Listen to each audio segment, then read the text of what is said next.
a link to this. I actually emailed it to you, so I don't need to do that. I emailed you, and you have this link to this kvCore setup template. And what I'm gonna do first is I'm gonna go over what this template is and how it can help you set yourself up and get fully trained, okay? All right, so this template I created when I started doing kvCore setups for people. I created this, and it's kind of evolved. And so then I decided I'm going to create one that somebody else can just use to set themselves up. So this first page, when you open up this link, it's a view only document. You'll be able to click on links and view it, but you won't be able to work in the document or type anything unless you make a copy. All right. So you'll notice I've got a little video here that talks about how to use this template. So if you click on a link, you'll notice that nothing happened, but there's a little pop-up window, and that takes you to the link. So this is a little bit of how to use this template. I clicked on it, the little pop-up to the link showed up, and now I can go there, okay? And this is a little video about how to make a copy of this document. So you're gonna click on this, notice this little pop-up. If you click on it, it's gonna take you to that YouTube video that explains how to do it, okay? All right. What? Did you say something, Kim? No, I said, I'm sorry. All right. So I'm going to go to, I'm just going to show you quick how to do it to make a copy if you want to work in it, which you will want to. You're going to open this up and you're going to click on File and make a copy. And then you're going to choose what Google Drive, your own Google Drive, you're going to put this in. You have access to your own Google Drive if you have any kind of Google account. So a YouTube account, a Gmail account, that gives you a free Google Drive account as well. It's all connected to your Gmail or Google account. So you're going to choose what folder you want it in, and then you're going to select and put it in your drive so that you can just always access it online. Put it on your computer, but then you're going to select that and then save it, and that's going to be your copy so that you can work in this. Okay, so Question. Yes. Can you save it in any other format, such as PDF with clickable links, or no? You can, it's just not going to work the way I'm teaching you here, but sure. Save it however you want to save it. Okay. You don't even have to save it. Everything in here is going to be clickable. The links are going to be clickable to help you get the training, but you'll see there might be some page you'll actually want to type in your own stuff, and I'll show you that. So in that case, you might want to make a copy so that you can do that. You could export it like even an Excel spreadsheet, but it's just not going to format right because this is a Google Sheet document.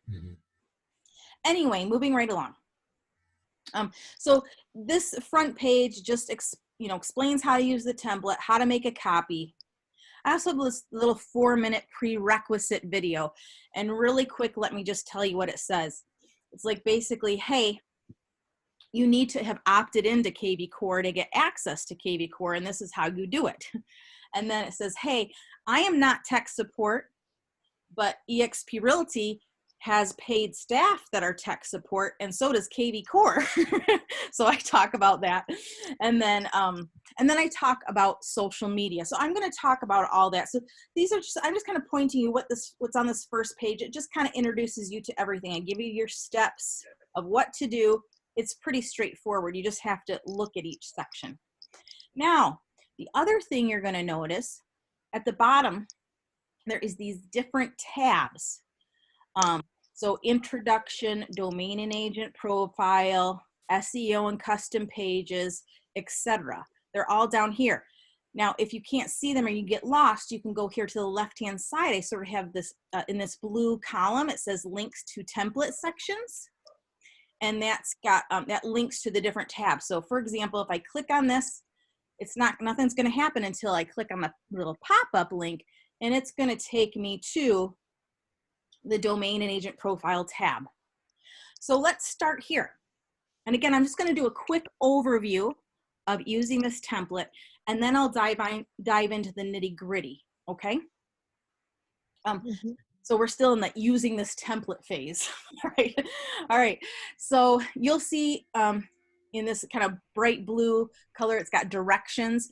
It tells you this section works like both a checklist and a reference guide for you as you're setting up your kvCore website. And then I tell you what to do first, what to do second, what to do third, and then what to do fourth. So you just kind of have to go through the directions and see. I also have little notes like here. I tell you, you can check the red boxes below for a specific task as it relates to updating or double checking your website. Let me show you what I mean by that. Down here, if you scroll down, you'll see these little boxes. And that's like basically, did you do that thing as you're setting up your website? So enter in your MLS ID on your agent profile and you click on this like I did it. You know, if you want to, I just added that as an additional tool to help you follow along to do the tasks that you have to do. So this, again, this template is like a reference guide for you to help you keep track and a checklist to help you keep track as you're setting up your website. Sylvia? Yes. Sylvia, not to interrupt you. I'm going to log off of this from my phone and log back on from my computer just No. because I can't see, but please keep talking, okay? Okay. Okay, thanks. All right. You'll also notice that this yellow column allows you, it just says, hey, if you want to write yourself a note, you can write the notes here. And I also want to let you know if you see a yellow note to read it because it might have important information there for you. So that's what that is. So this first, Writing myself notes, and I suppose I can also record questions there too. exactly, if you have a question or you want to write yourself a note here as you're setting yourself up, or, you know, if you remind yourself, I have to go back to that, or, you know what, that didn't work for me. I needed to send a support ticket to kvCore to ask them for help because it didn't work, you know, so little notes you can write for yourself here. Okay, so this page, again, is a reference for you. I ask you questions like, what email do you want to promote your business and your brand? What's your business phone number that you want to use? What kind of number is it? And the reason I ask you these questions is really to get you thinking about your branding. Here you can link what's your actual kvCore URL so you can reference it later. You can put in what your username and password is so that if you ever forget, it'll be here. Okay, I also have directions in this yellow part talking about forwarding your domain. Like if you bought a, you know, cool guy realestate.com as your domain and you want to forward that domain to end up at your kvCore website, I have directions here how to do that. Okay. There's also this other thing called a vanity domain with kvCore. If you're not familiar with these things and you want to learn more, anything that looks like a link probably is, just click on it and then a little link will pop up and it's going to take you to the explanation. Okay. Vanity domain, would that be something like myname.com? So you know, No? so like so some people have their kvCore website, for example, and it's Joe, what's your name? Joe Dent? Joe Dent. In fact, I have a joedent.com. So you have that domain. Okay. So there's two different ways you could go about it. So with your kvCore website, let's say it's something like joedent.exprealty.com, and that's your kvCore website domain. But you want to forward your joedent.com domain to just go to your kvCore website. And you can do that. So whatever your, you know, if you bought that domain with GoDaddy, for example, you can just use these directions here to just forward that domain so that when people type in joedent.com, they'll just go to your website, your kvCore website. Or can make it a little more complicated, a little more expensive if you do it as a vanity domain. And you go to, on kvCore, there's a marketplace section from kvCore, and you can add the vanity domain for like, I think it's $10 or $12 extra a month You can say, here's my domain with GoDaddy, and I want that to just be my kvCore domain. I don't want it to be a forwarding domain. I want it to be my actual domain. So they can do that, but you have to pay extra a month. Does that make sense? There's more information. I think I follow you. What's the chief advantage that would give me? I don't think there's any, honestly. Okay. I mean, as far as SEO, search engine optimization, if you're using your website and posting links around the internet that come back to your website, and if you post blogs to your website, your kvCore website, it will start generating traction. So it's totally up to you. So for example, you've got some options.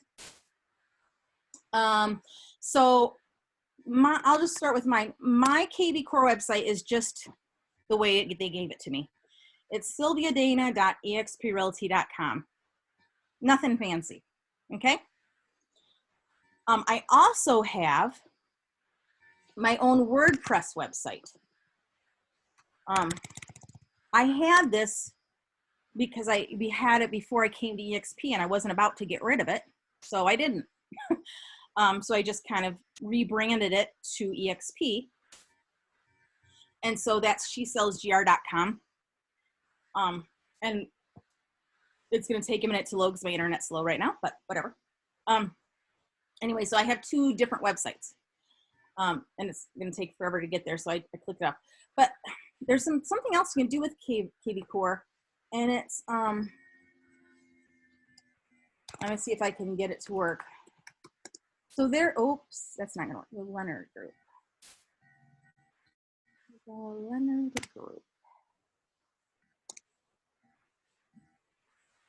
Maybe it's just.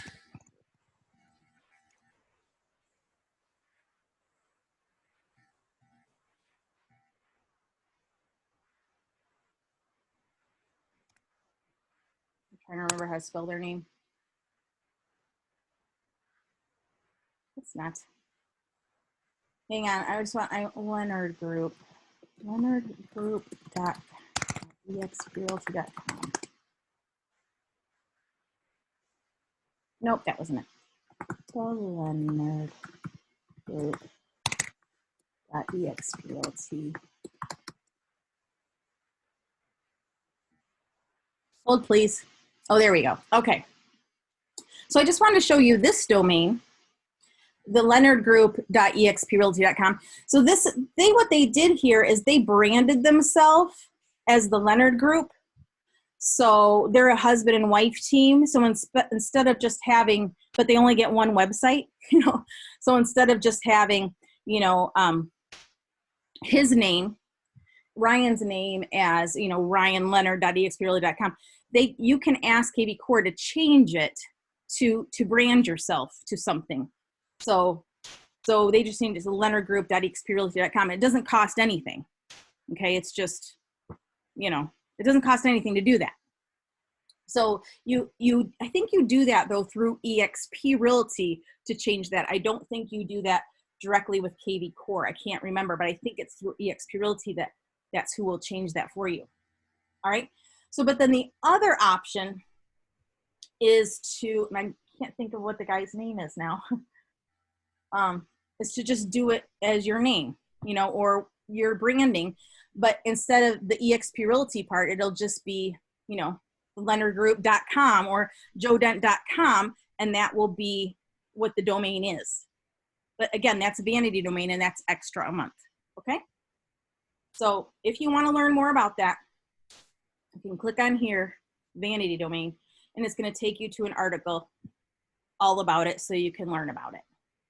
Okay?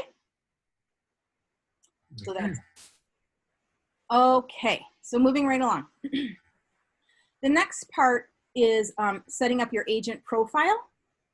And you'll notice I have like a little video here, and you can click on the link. It's going to take you to the video. It's short. And I just talk all about updating and creating your agent profile in kvCore and the important parts of it. And so that's what this section is about. And then, are either of you from Texas? I'm in Alabama myself. Good. Just moved here from Maryland. Oh, did you? Okay. Mhm. I'm in I Michigan. just, You're in I Michigan. just, So there's this little, if you know anybody who lives in Texas, this is a little video about how to make your kvCore website compliant in Texas, because they have funky rules that they have to fix up their kvCore websites to do. So that's the first page. Okay. The I second, remember this from my downline Texas recruits yes, exactly. when I do the agent attraction. Exactly. So let's say you want to go back to the introduction page. You can click on go back to introduction here, or you can click on a tab that you want down here. But let's just go back to the introduction page and go to the next one, which is our SEO and custom pages. So the next section of this template is setting up your search areas in your kvCore website, editing all your website settings, and adding a custom page. So that's what this is all about. Again, I have the directions to first do this, second do this. Just tell you exactly what to do, okay? Again, check the red boxes to check that you did those things, you know? Like, did you add at least 10 areas, counties, cities, or neighborhoods and our zip codes? Yes or no, you know, check the box. And then if you want to write yourself a note. And then again, use the column sections below to write yourself a note about a task if it's necessary. So this next step is adding these search areas, widgets, and testimonials. You can watch the video, and then these links offer more information. But just really by watching my video, you'll be good. I mean, some of it you'll get here, but you know, to get the full training, it's all right here. I mean, these are just, you know, hours and hours of work that I've already done for you, that it's just necessary, I think, for me to explain it to some people, because it just seems overwhelming to them. I'm trying to figure out how to make it easier, but anyway. So, Sylvia? Yes, Joe. I have done just about, if not all, you know, everything that you've mentioned so far. And I'm assuming that you would say yes to the question, should I nevertheless still go back through these and go through this beginning process, if for no other reason, in addition to my own benefit, so that I can be of help to agents in my downline. Every single person that I've talked to that has said, oh, I've already set that up, you know, when they go through my training, they're like, oh, I thought I was set up, and I just really wasn't all the way set up. You know, so yeah, I would go through it. And sure, and at least for nothing else, then you'll know, okay, well, this is a decent training. I'm good with it. I can share this with, you know, my downline or other agents. Say, hey, do you need help here? Just follow this template, you know. So yeah. So this next part is about editing your actual settings. You know, your website title and your meta title, and how to find your careers link, and you know, how to add it to your kvCore website. I talk all about that. So adding background images and your secondary logo. There's a little video about how to do that. And about custom pages, how to add custom pages. So there you go. Is there a limit on the number of custom pages you can? I don't think there's any limit. I've seen people who have a lot of custom pages, so no, I don't think there's any limit. I also have, people have asked a lot, like, hey, how do I send attachments, or how do I provide like a downloadable PDF from my website? This video here, how to use Google Drive to host PDF files to make downloadable from kvCore. This is a short video that will help you do that. So like, let's say you want a buyer's guide or seller's guide that people could download from your website. I teach you how to do it. All right. This little guy is how to install the Facebook Messenger customer chat plugin. So I'll show you what I'm talking about. So when I open up my kvCore website, you will see that there's this little pop-up here. This pop-up is directly from my business page, my kvCore business page, and you know, it's sort of acts like a little bot, this already the way it is. And you can add this yourself. And I have the video about how to do it right here. Anytime you see a note in yellow like this, read it, because it's going to have important information. So for example, this one says, please note that since I made that video, Facebook changed some things. So I've got some kind of updated directions here. Like the video still works as it is, but just know a couple other things here. So that's what that's referring to. So that's that. So that's, you know, setting up your website. This is before we get to the lead generation and campaigns. That's this basic part. So that's what those two tabs are. Do you have any questions before we move on to the other stuff? Is that pretty clear about how to use this template so far? Okay. All my questions have been answered so far. Very nice. Very nice. Very good. Very good. All right. So now I want to point you to this social media training. So some people will say, well, Sylvia, I set up my website. I created custom campaigns. I created lead generating links. And I posted them in places, but I'm not really getting any leads. And so what I want to just make sure I tell you is that if you want to generate leads with your website and you want them to be free leads that you're not having to pay for, you're just kind of putting in a little time for instead, you have to have some social media presence that, you know, you're working on growing. And so there's 4 channels that I think you have to have. And one is Facebook business page. 2 is Google My Business page. 3 is Instagram. And 4 is LinkedIn. So I think those are like the requirements. Like you can. Yes. Those 4 sites listed on your template here somewhere. So this is the social media training that I'm on the template. Yeah. And so so these are the 4 channels I think. Oh, there it is. Okay. Okay. LinkedIn. I see. Okay. These are the 4 channels I think you have to have. The and 4 boxes. Yeah. Each of these links will go to a training. So this training is about, you know, creating your Facebook business page and, you know, what to post there and, you know, how often to post and different strategies for posting. So that's what this is. And it's me actually working with another EXP agent, building her Facebook business page from scratch. Okay. This one, so Google My Business, a lot of agents don't have a Google My Business, but I highly recommend it. And I have a step-by-step guide here for how to do that. Let me show you what it looks like. So if I go to Google here and I type in my name, you will see on the right-hand side, this little guy. See where it says Sylvia Dana, She Sells GR? That's my Google My Business listing. It's free to create a Google My Business page. You can, you know, drive people there to review you on Google. You can have, you know, all kinds of information there. You can post. You can show like the area you serve. You can post like events and blog posts and squeeze page links from here too. It's free. But if you ever want to do an ad from Google, you can, from your Google My Business page, create an ad. And the only ad I've ever created from Google My Business was a Get My Instant Home Value or What's My Home Worth ad from a kvCore squeeze page for seller valuations.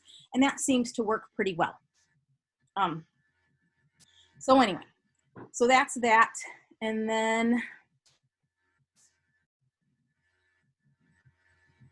I have Instagram training and a LinkedIn training for realtors. So I just wanted to point that out, that those are some channels I think you should have. If you scroll below, I have some more trainings that relate to generating leads with kvCore and using social media to do it. All right. So that's the social media training tab.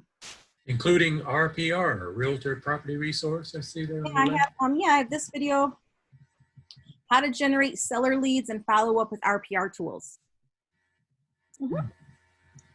So, okay. So next, let's go back to the introduction page. And now we're going to talk about campaigns and lead generation. So I need to grab something to drink. Hang on. You get a 30-second break. Okay, I'll take one too.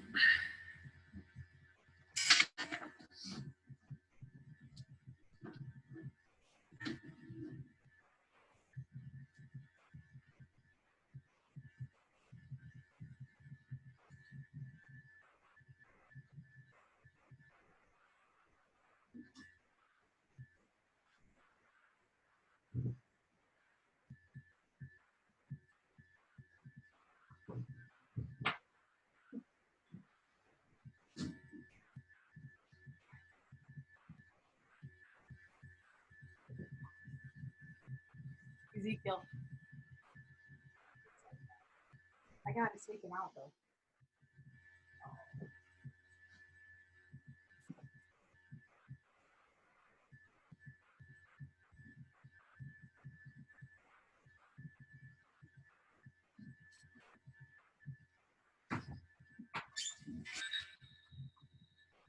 Okay. Whew, all right.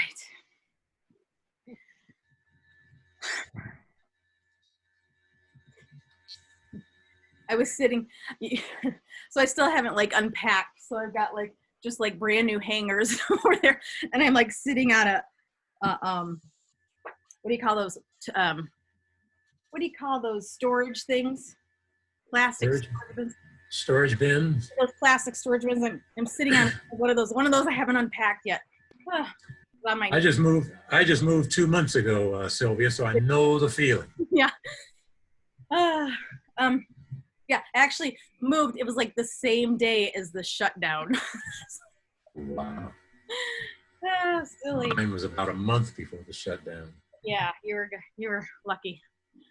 Okay. I was so afraid that my movers wouldn't come. I was like, please still come. Oh God. You know what I tell my clients? Huh. Excuse the pun. Moving is a trip. Yeah, it is a trip. Oh, it takes so much work. All right. So let's go now to campaigns. So I'm going to spend the most time on campaigns. And the reason I spend the most time on campaigns is because if you understand how to create a campaign and understand what the heck kvCore is doing for you behind the scenes and how you can make it do things for you behind the scenes, then you'll be good. You know, you'll be so much more confident with kvCore. And I'll be gone for 5 seconds. I have to grab my charger, I just realized. Well, until she gets back. Where are you, Kim? I'm in Commerce Township. How about you? I just moved to Alabama from Maryland. Okay. My daughter goes to school in Maryland. I'm in Where? Michigan. She goes to Towson University. Towson, up in the Baltimore area, right? Yes, Very familiar. Yeah. Yeah.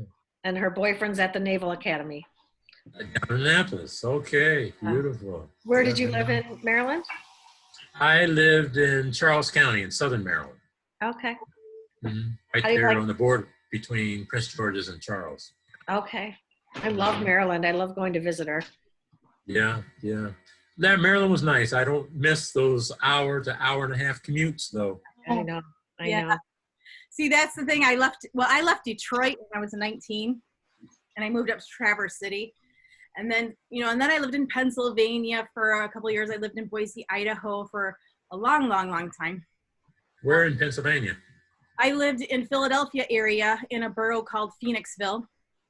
Okay, I lived up in near Reading. Oh yeah, I loved that whole area. I loved Reading and Berks County. Oh, nice. Yeah, I loved Pennsylvania. Like I loved the people. Like I had no idea I would like it so much. It was. Did you ever get up to did they ever take you to the Shady Maple Smorgasbord? No, but I've heard so much about it all the time. In the Sight and Sound Theater? Oh, yeah. Everyone's like, go to Shady Maple. And I like, no. My, Wawa is about the most Pennsylvania I got. Okay. All right. So, I Anywho, I live in Michigan too, same as Kim, but I'm like, I've been in Grand Rapids for the last, I don't know, 7 years. And I just moved to White Cloud, which is like in the middle of nowhere. It's like 1 hour north of Grand Rapids and 1 hour south of Traverse City. It's in the middle of nowhere. It I really know it's is. beautiful. It is. It's off. I love it. I love it. Okay. So anyway, okay. So that was fun. That was a fun little break. All right. So let's talk about campaigns for a minute. So this training, you know, again, I tell you what to do first, second, third, fourth. I've got a step 1 and step 2. Step 1 is just watch this video and then do the things. Step 2 is watch the video and do the things. And then you'll see, I have these campaign instructions. This link is the exact same link. It's the exact same document. And it's gonna help you be able to set up your own campaigns and customize them. I have more campaign trainings here. However, I'm actually going to do my full campaign setup for you right in front of you now. So you can see my process. And then even though I have it in the training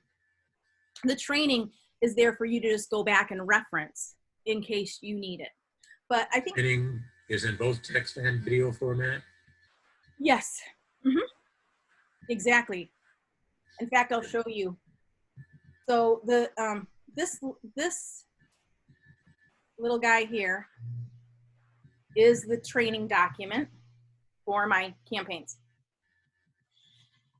And here's this link here takes you to my video training series about campaigns. And then I have you just start going to get started, do this. The first thing you're gonna do is you're gonna be taking these templates and copying these templates and pasting them into the template section of kvCore, email templates, text templates, task templates. And then you're going to be actually, after you're done with those templates, you are going to, I have got all the instructions for your campaign. So that, you know, do this, then do this. I mean, I have it step by step, you guys, like one by one. If you just follow it exactly, it's here for you. But you're going to see me do it now. You're going to have another video reference of me doing it. And so let's talk a minute about custom campaigns. I mean, do you understand what a campaign is? Because some people will say, well, I don't get what you're talking about. Do you know what I'm talking about when I say campaign? And I watched the first video. You watched it, Kim? Okay. I watched just a little bit. I like the first hour of one of them. Since I know they're so long because it takes me so long to explain this stuff. I mean, that's okay. I mean, I'm going to have to watch them a couple times because just the steps that it takes to build those campaigns, I started getting a little loopy on them, but I'll rewatch it until I get it down, or I'll be calling you to build my website. Yeah. And maybe when you see this now, it'll be like, oh, okay, I can do that. Right. So were you going to say something, Joe? Well, I was just going to answer your question. A campaign, and tell me if I'm correct, is basically a marketing piece where you're trying to get the prospect to respond to your call to action. Right. Yeah. So you know, there are different like drip campaigns that come in the form of like emails, or you calling them, or sending a text, or you doing something to reach out to that person, and hopefully they'll respond, right? So to convert that lead. So we've got some basic campaigns that we're going to be installing and making sure they're running. But we're also going to talk a little bit about custom campaigns. And so I guess my question to you next is, what do you guys think of a custom campaign? Like, what would be the purpose of a custom campaign? For example, if I post a property that I want people to click on, that I want to promote on Facebook, okay? I want to promote a property on Facebook, and it comes from my kvCore website, and people are going to click on it, and I'm going to generate that lead. The default campaign, the default buyer campaign is just, you know, that's designed for any buyer lead that comes to my website from any source. But if I created a custom campaign, like directly to somebody who clicked a link on Facebook, why would I do that? Why would I do that? what would be the point? What would be the purpose of that? Do you have any ideas? Yeah. My guess would be because you want the prospect to respond to a specific, for example, property that you're trying to show or sell or. Yeah, but if I post that link on Facebook and they like it, they want to see it, and I generate a lead from it, and then I have a drip campaign going out to those people that just kind of is emails like, hey, I saw you looked at this property. Can I do anything for you? What would be the point of a customized campaign specifically to Facebook leads? What would I be believe you said in your video it was familiarization. Yes. Bingo. You can watch my video, so. Not the whole thing. Well, that's great.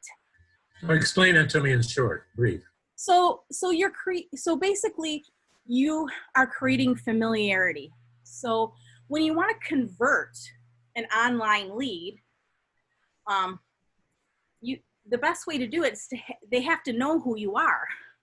Like they have to, there's going to be that small percentage that will just, find anybody online and they want to buy or sell and they don't care. And that's a small percentage. The rest of the world, the majority, they're going to work with somebody that they know, like, and trust. And so in other words, you're trying to establish a relationship. yeah.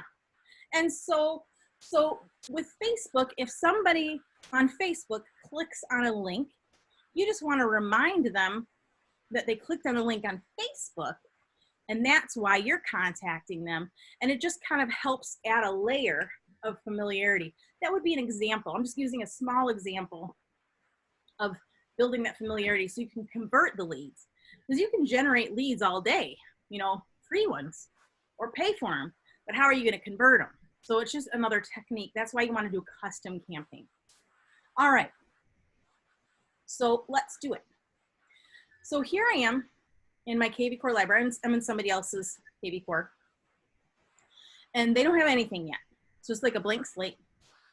And they have their kvCore campaign library and my library. And how I got to this was from the dashboard. I go to Marketing Autopilot, and then it brings me to this page. So I've got 2 tabs, Campaign Library and Templates.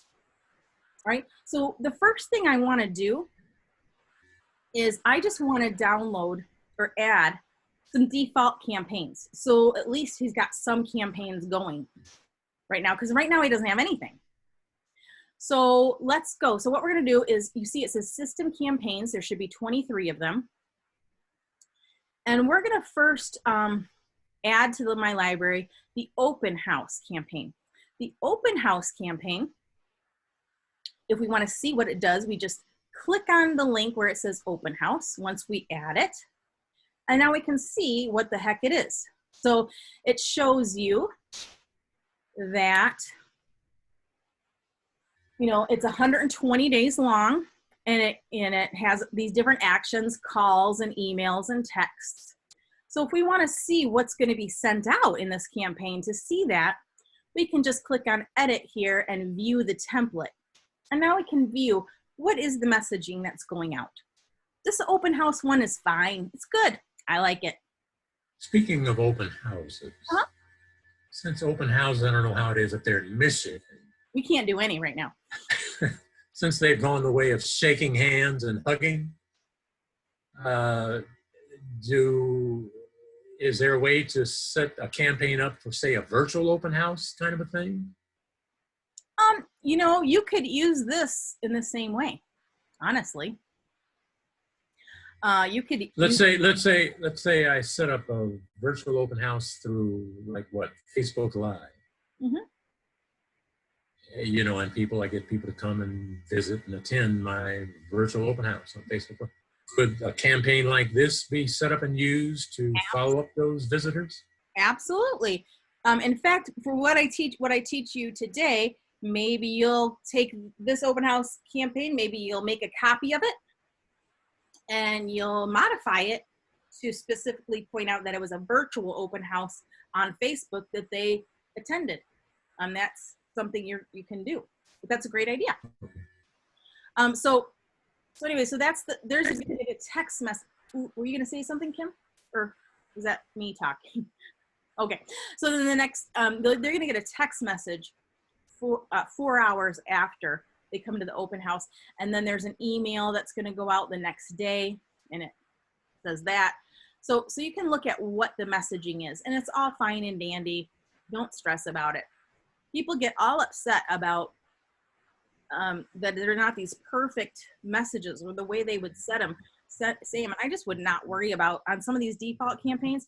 You're just trying to get a reply so that you can start a conversation. All right. But this campaign, kvCore has an open house app that you can download. And so from a tablet or iPad or other kind of mobile device, once we do have in-person open houses again in the future, however long that may be, your very sanitized iPad or whatever, with rubber gloves, people can enter in their information. And then this campaign is going to start. And that's just how it's designed. And you can actually see here, if you go to edit, you can see, okay, this campaign is going to start when the source is open house. And that means when the source is that open house app. And it's designed for a buyer. And it's called open house, and it's designed for leads that have come in from the open house app. And so you can just check out what it's going to do and how the logic works. So that's how you can look at what these campaigns are doing. Okay. So that's the first campaign that I would add and use. And then the second one is the conversion default seller campaign. This campaign. Now, I don't mean to beat a sick horse, but why would you, in this day and time, why would you add an open house campaign when open house is not used anymore? Once we start doing them, because they're not going to be gone for like ever. I mean, eventually we'll do open houses again. I mean, it might be a year before we do them again in Michigan, but we're going to do them. So just, I mean, it doesn't matter. I mean, there's nothing. You're going to have it for when we do an open house, and it'll be ready. Okay. All right. So again, if you want to take that and make a copy, clone it. Here, you're going to click clone and make a copy and modify that to address a virtual open house. You can, or you can just use the same exact one. I mean, whether they came physically to an open house or they came to a virtual open house, you could use the same campaign if you wanted to. Okay. This conversion. I do have one question. On your main page, when you have that campaign going, open houses, I don't have any listings yet. So am I allowed to use like all the listings in my zip code, or do I have to ask permission to use someone's listing? Luckily, you're in Michigan, and that's why you and I live in the cold. Is because in Michigan, we are allowed, as realtors, our advertising rules say that we can advertise any other brokerage's listing that we want to. Really? We don't need written permission. We do not. We do not. Here we do. Okay. No, so we do not in Michigan. Yeah, so we're lucky. Again, see, Joe, this is why I live in the cold. Yeah. This is why it's snowing here right now, Joe. Yeah, we are. We're getting up to 3 inches of snow today. Wow. We are. Wow. Yeah. And I thought it was cold in the 40s in the morning, but Yeah, we're looking forward to the 40s next week. warm and thin. So I can just narrow it down by zip code, my area, and put those in there. I learned how to put those in there. I haven't even learned how to do that yet, but. So when you're promoting, especially like a list, now even for Joe, you can promote like a list of open houses. For most states, they can do that. But what a lot of states can't do is they can't promote a single property, just like promote somebody else's listing, like by itself, without explicit permission. Now, what we do, Kim, in Michigan, what is recommended and asked of us but like no one's going to fine you if you don't. But the common courtesy part is to say, like in a Facebook post, like if you said, you know, check out the most expensive listing in Commerce Township today, you know, let me know if you want to schedule a private showing or whatever. Okay. And then in parentheses, you could just say listing courtesy of Remax Sunquest, or listing courtesy of Keller Williams North, or whatever the name of the brokerage is. Okay. That's what you do. Okay. Okay. Okay. But is there a way just to put it in by zip code and have kvCore pull that up, or no? Okay. We're getting there. Okay. So, okay. So this is the default seller campaign. It's fine the way it is. I'm going to just activate this. Now this is designed whenever anybody asks for a home valuation on your website, and kvCore decides they're called a new lead and not a prospect. Some seller leads, kvCore decides they're prospects instead of new leads. And I think the reason is when somebody provides their email address or their phone number in kvCore will attempt to validate that information.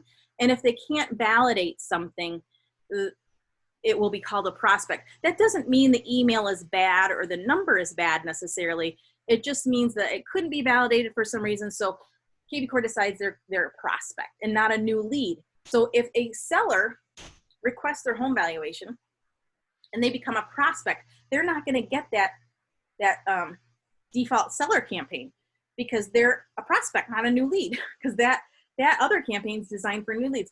So the other one we're going to add is this default prospect homeowner campaign. This is just, it's also designed for seller leads, but their status is prospect instead of new lead.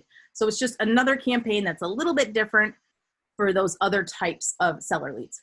So I'm those, sure I understand. kvCore makes a difference between a site visitor who leaves all their verifiable information, in which case they're called a lead, and if they don't, they're called a prospect. Yep, exactly. You pretty much summed it up. Okay, and then the other one we're going to add is this default homeowner sphere campaign. There's also a default homeowner renter campaign. I'm not worried about that right now. I'm just worried about this sphere campaign. And we'll talk about that in a minute. And then the other one we're going to add is the conversion default buyer campaign. Now, there's a couple different buyer campaigns in here. You'll see there's this conversion default buyer and then a default new lead buyer. Don't add both of these and activate both of these, because these are both default buyer campaigns for any buyer lead who comes in and their status is new lead for buyer. So if you add both of these, it's likely that both campaigns will go at the same time. Okay, so choose one default. Do the campaigns differ substantially, materially at all? No, they don't differ. They're pretty much identical, is what you're saying?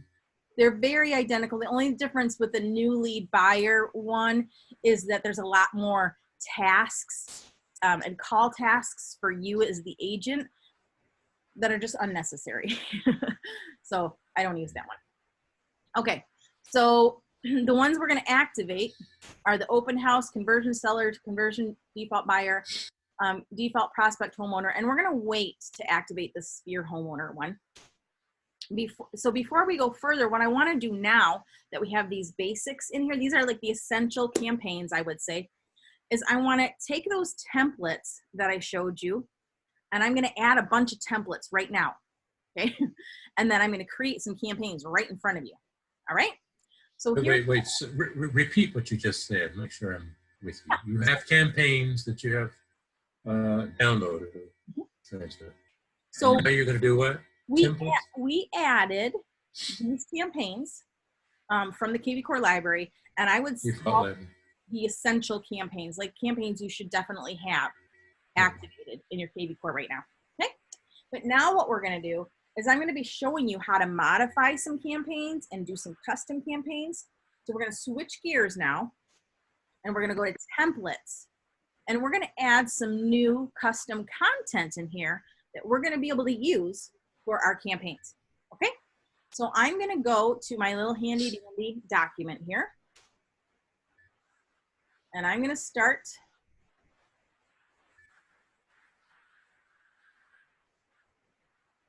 here where it says get started. And the first thing we're going to do is we're going to create a task template. A task template is a template that tells us, the agent, to do something. Okay, so if we go here under templates and tasks, you can see there's these different tasks here. All right, there's nothing amazing here. So we're going to create some of our own, and one of them we're creating is a task template that tells us to set up a market report for a contact. Okay, Sylvia? yes, sir.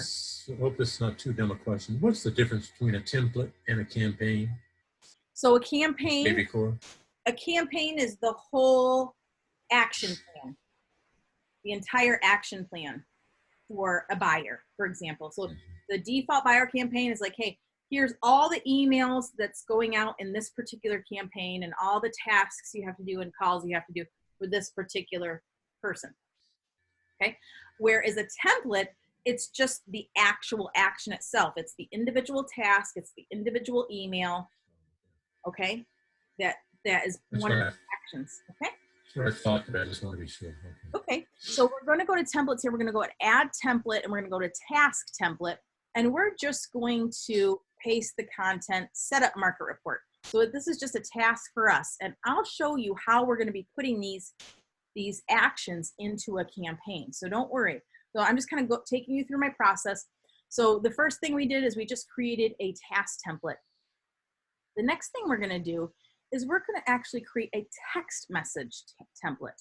So you can create your own text messages that you can include as part of campaigns in kvCore. So now we're going to go to add template, and SMS template is what we're looking for. I'm just going to paste this copy in here, and then I'll tell you a little bit about it. So we're going to call this buyer lead text number 1.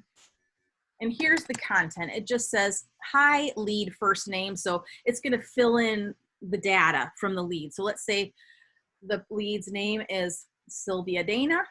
It's going to say, hi, Sylvia.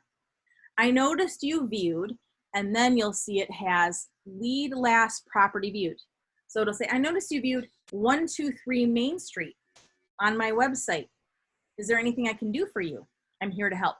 And then it's going to have your full name, eXp Realty, and your cell phone number. So that's the first text that we created. So we're going to add that. The next thing this is a good one. It's what's your phone number? So sometimes you get leads that you just don't have a phone number for. You only have an email. So in that case, you can just find your what's your phone number email and just automatically go ahead and send it. So we're going to name it what's your phone number. Now we're adding email templates, by the way. We did a task template, we did a SMS text template, and now we're adding an email template. So I just named it what's your phone number. The subject line, we'll just leave it the same. What's your phone number? And here's the copy. Now, a couple things I want to tell you. So you know when you saw that text template, you saw these squiggly brackets, and that's called a merge tag. So let me show you how these work.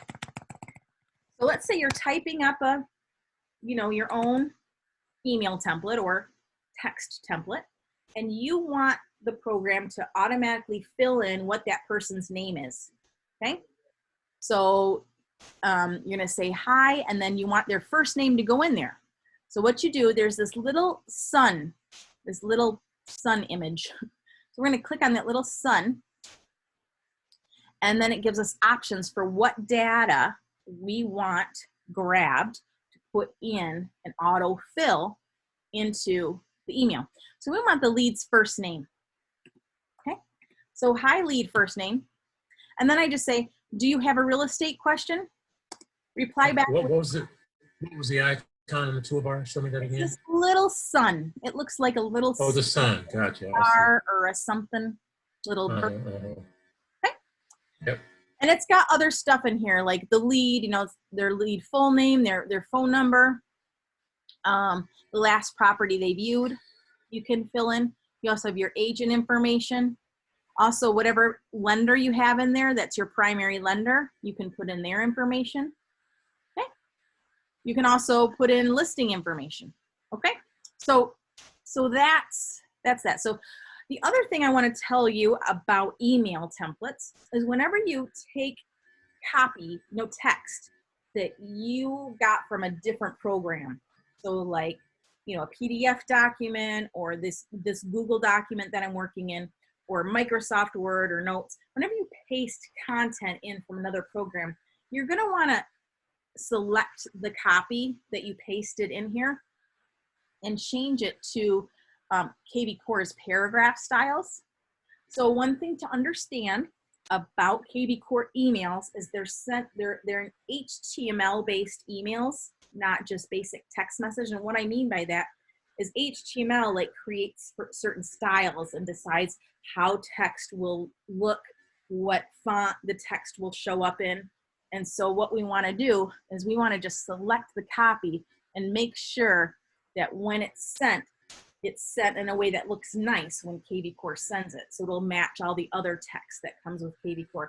That's all I want to tell you. Now, if you were to just walk, I'm going to actually delete this. Let's say you were just in here and you're just going to start typing things. You don't have to worry. You don't have to change the style because it's already automatically going to be that way. It's only when you're copying text from a different program. I just want to make sure you understand that. The other thing. So how do you make if you're pasting text from another program, as you say, how do you make it compatible with a kvCore format? You select the You copy. select it on that drop down. You select the copy and select paragraph. Oh, select paragraph. Okay, that's what I mean. Paragraph. You have to highlight it first, right? Yeah. Yeah. So I can just you select, click and drag, or I do Command A, whatever, and then hit paragraph. So that's what's going to make it look nice. All right. All this is in the training video. It is, but I'm telling it to you super detailed right now in a way I've never explained it so detailed in my life. All right. So then there's this little include signature toggle that's on right now. That means whatever agent signature you created in your agent profile in kvCore, that's automatically going to be attached to the email. Okay. And that should be on default. And then you just click add template. All right.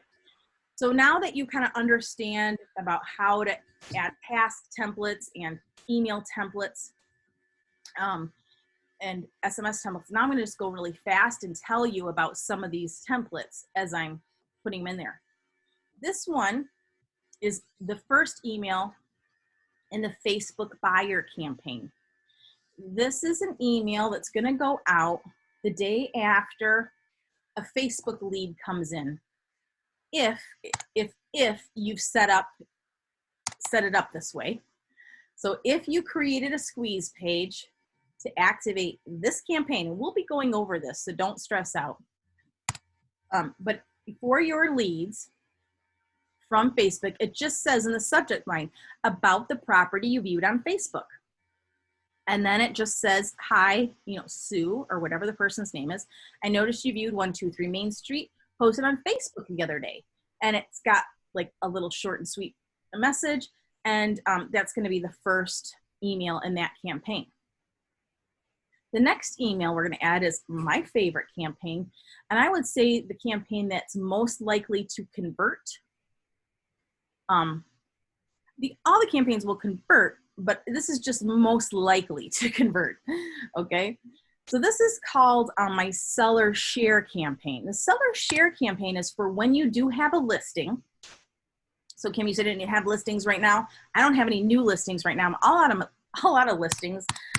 It's a great time to be out of listings, but whatever. So this is for when you do have a listing. And let's say your listing is going to go live on the MLS tomorrow. And so you tell your seller, hey, Mr. Seller, I've got some great marketing that we're doing. And one of the things is that I'm going to create your own property website, listing website that you're going to be able to share with your friends and family. You know, you're going to text message it to them, or you can email it to them. You can post it on Facebook, you know, your colleagues from work, you know, whatever. And won't that be great? You know, don't be tempted to share the listing when you see it on Zillow. Share my single property website. It's nicer. Just, you know, make it up, whatever. And so what you're going to do is you're going to be creating a single property squeeze page that promotes that seller's listing for them. And you're going to give it the hashtag seller share, which I'm going to show you that. And when you do that, and they start sharing their listing, they're going to text it to their friends, they're going to email it to their coworkers, they're going to share it on Facebook. You're going to start getting some leads. People are going to start looking at their property like, oh, I want to see, you know, that lady I go to church with. I want to see what her listing looks like. I've not been to her house yet. I want to see. She never invited me over. I want to see what it looks like inside, you know. And so those are the kind of leads you're going to get. And you don't want those people to be on like the regular default buyer campaign, because it's almost like you're getting a warmer referral.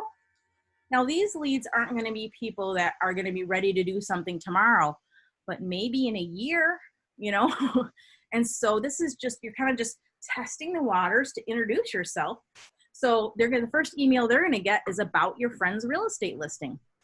And it's going to say, hi, Joe, I noticed you viewed your friend's listing on my website the other day. I'm the realtor and I need your feedback. What did you think about the listing? What did you think about the price? Who do you know who might be interested in purchasing this property? So it's the first email, and it includes signature and ad. Okay. And then the next one, this is the last one we're going to do right now, is sphere intro email. There's more in here, but this is the last one I'm going to show you.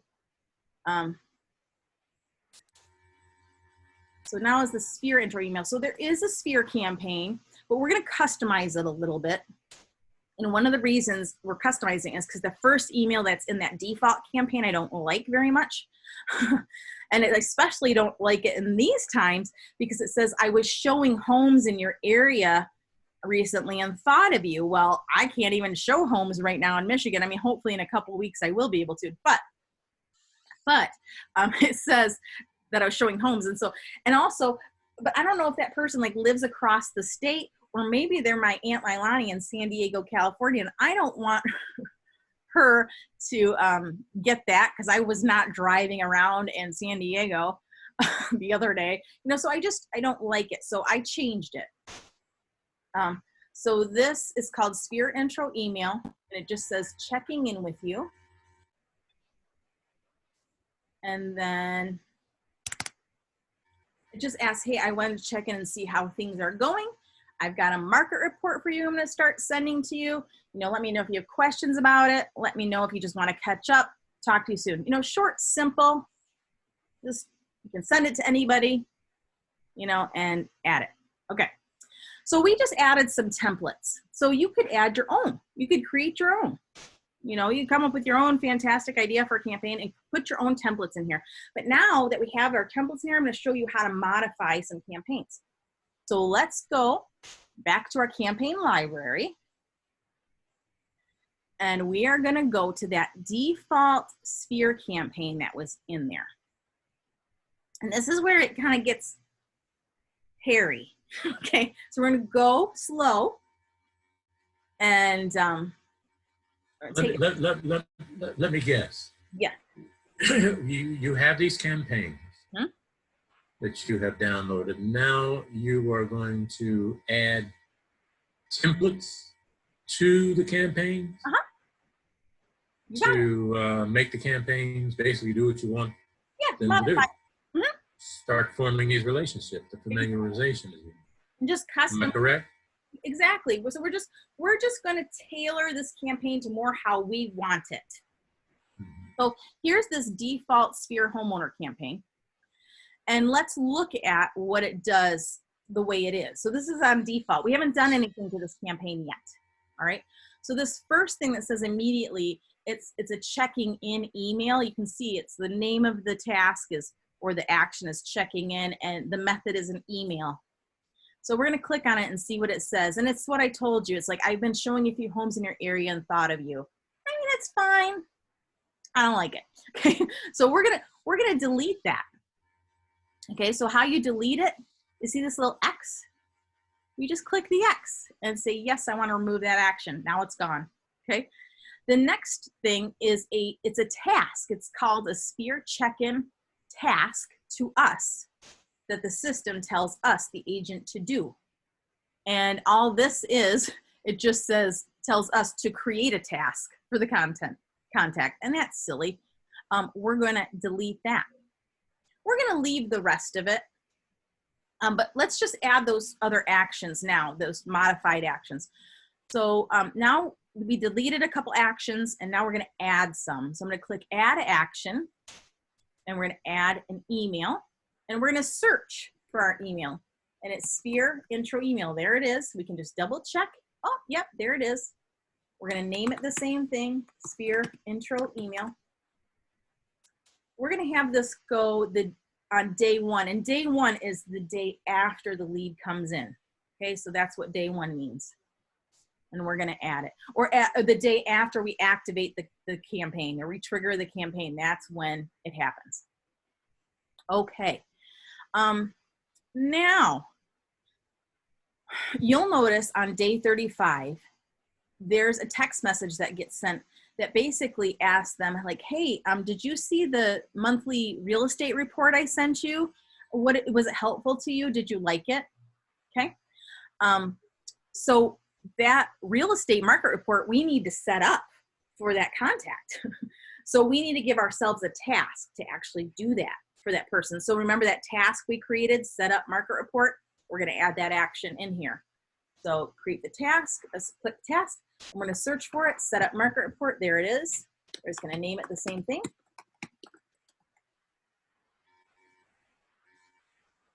All right, and we'll say day 1.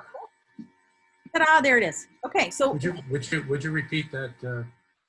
So which part, Joe? When you created what you just created. So I just added. Task or, I just, so do you remember when I first started with templates, I created a task template, and the task was to set up a market report. What I'm explaining here is that for our Sphere campaign, you'll notice on day 35, they get a text message, and it asks them if they saw the monthly real estate market report. And so that means that we need to make sure we've set them up on market reports. So is it automatically going to set up that report, or do we have to set that up? This is a task. So any task template is a task to us to do the thing. Okay. And I'm going to show you how to do it. All right. All right. The other thing I want you to know about this particular campaign is it's 990 days long, which is basically a little over 2.5 years or 2.7 years long. And it's only like 18 touches. So for your Sphere, that's not a ton, right? But they're going to be getting some other things. Number 1, they're going to get the monthly market report from you because you're going to set that up. So they're going to get that every month. Plus, maybe you're going to be sending a weekly or a monthly email newsletter as well from kvCore or some other way. So maybe you're sticking things in the mail once in a while for your Sphere. I don't know, but this is at least something. It's probably more than you're actually doing now for your Sphere. Yeah. Speaking of newsletter, kvCore, can I ask? Here's a question: do you know of any agents who? Or first of all, let me ask you this question: are you familiar with KCM, Keeping Current Matters? Uh-huh. Are you aware of any agents who are sending out the KCM, Keeping Current Matters newsletters and whatnot from kvCore? I used to their Sphere? I used to. I just don't think they're any good. But it is possible to do that. Yep. To send Keeping Current Matters from kvCore to your Sphere. Yes, through a little work. I have a video called using how to use the advanced email editor in kvCore. And I talk all about how you can send mass emails and make them pretty and have links to, KCM or somewhere else. Sure. She just didn't find that effort that effective is what you're saying. Okay, so now that we have that, we are gonna do a couple other things with this campaign. Right now it still says default homeowner sphere, and I just wanna show you how this campaign works the way it is. Anytime somebody gets added into the system from now on, once I activate this, anybody who gets added to the system from now on, once their status is called sphere, then this campaign is going to start. So I don't like that because, on day 180, you're going to have maybe 200 calls to make. Like if you add all of your sphere at one time, so this is going to have to be a choice you decide. If you're like, okay, I'm going to add like my whole database at one time, and they're all going to be called my sphere. I don't want this campaign to start all at once, because some of these people I haven't spoken to in 7 years, and I don't want them to just automatically start getting emails from me until I give them a call and make sure I've got their newest address and their newest email address, and then I'm going to start this campaign, and so I might want to have more control of when I start this campaign for an individual person. So I don't want to leave it like this. I don't want this campaign to start as soon as I've changed somebody's status to sphere. You can leave it like this or change it to this. It's totally up to you. But I'm going to change it. And so what I do is I go to edit. Now, this is where you create campaign logic. This is where you decide campaign logic. And so the way this is set up now is that this campaign is going to start when the status is sphere. And again, I told you I want to change that. What I'm going to do is I'm going to decide that we're going to change this campaign, or this campaign is going to trigger and it's going to activate and start for an individual when I've added a certain hashtag to that specific lead or contact. So the hashtag I'm going to add is sphere homeowner. And again, all the instructions that I'm giving you is in that document, okay? So move to hashtag sphere homeowner and hit next. Now, the other thing is this person has to be marked as either a buyer or a seller in order to get this campaign. I don't like that either. I want to say anybody that's in my sphere that gets the hashtag sphere homeowner is going to get this. Okay, so I just selected all. So whoever they are, I don't care. But if I add the hashtag sphere homeowner, they're getting this campaign. So I've decided that. And the other thing, it's not a default campaign anymore. I modified it. I'm gonna just create a new title, sphere homeowner campaign, and I'm gonna change the description because I changed the logic. So it's no longer that logic doesn't make any sense anymore. It's not true. So now I'm gonna tell you. This is a note for myself, the agent, telling me, saying, hey, this activates when sphere homeowner tag is added. Again, these instructions and this exact copy is in this document here for you. Okay. Now, Sylvia, did I just understand you to say, even though you're creating and modifying a default homeowner campaign, that it doesn't make any difference to you whether the recipient is a buyer or a seller, that you check all there? I don't care if I have them listed like that or not. I'll show you what I'm talking about. So why would a buyer get a default homeowner campaign? Because people that I enter in from my sphere, like my database, like I might enter in like a ton of people. I don't know if they're a buyer or seller. Maybe they're a renter. I don't know what they are. Right. Maybe they're a vendor. Maybe they're my home inspector, but they're still, and I have them in there as a vendor, but I still want them to be on my sphere campaign. That's just my choice. You can choose to leave it just the way it is. and use it the way it is. And that is, you know, perfectly fine. If you're like, well, if they're listed as a buyer or seller and they're in my sphere, I want them to get this campaign. Totally your choice. I'm just explaining to you my reasons for why I change it to the way I do. And the reason that I'm explaining it in detail is so that when you start creating your own custom campaigns, you'll have this knowledge of making these kind of decisions too, okay? So the other thing that you have to decide is this yes, always run or not. This basically means like, do you still want this campaign to run no matter what the lead does, basically? And I'm gonna say yes. And now I'm gonna update the campaign. And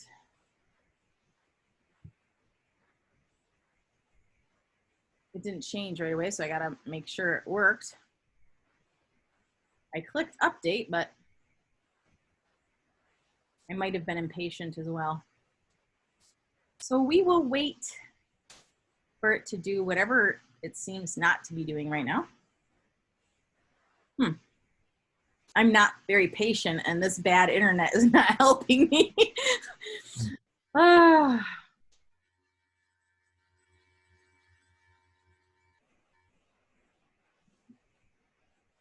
OMG, come on.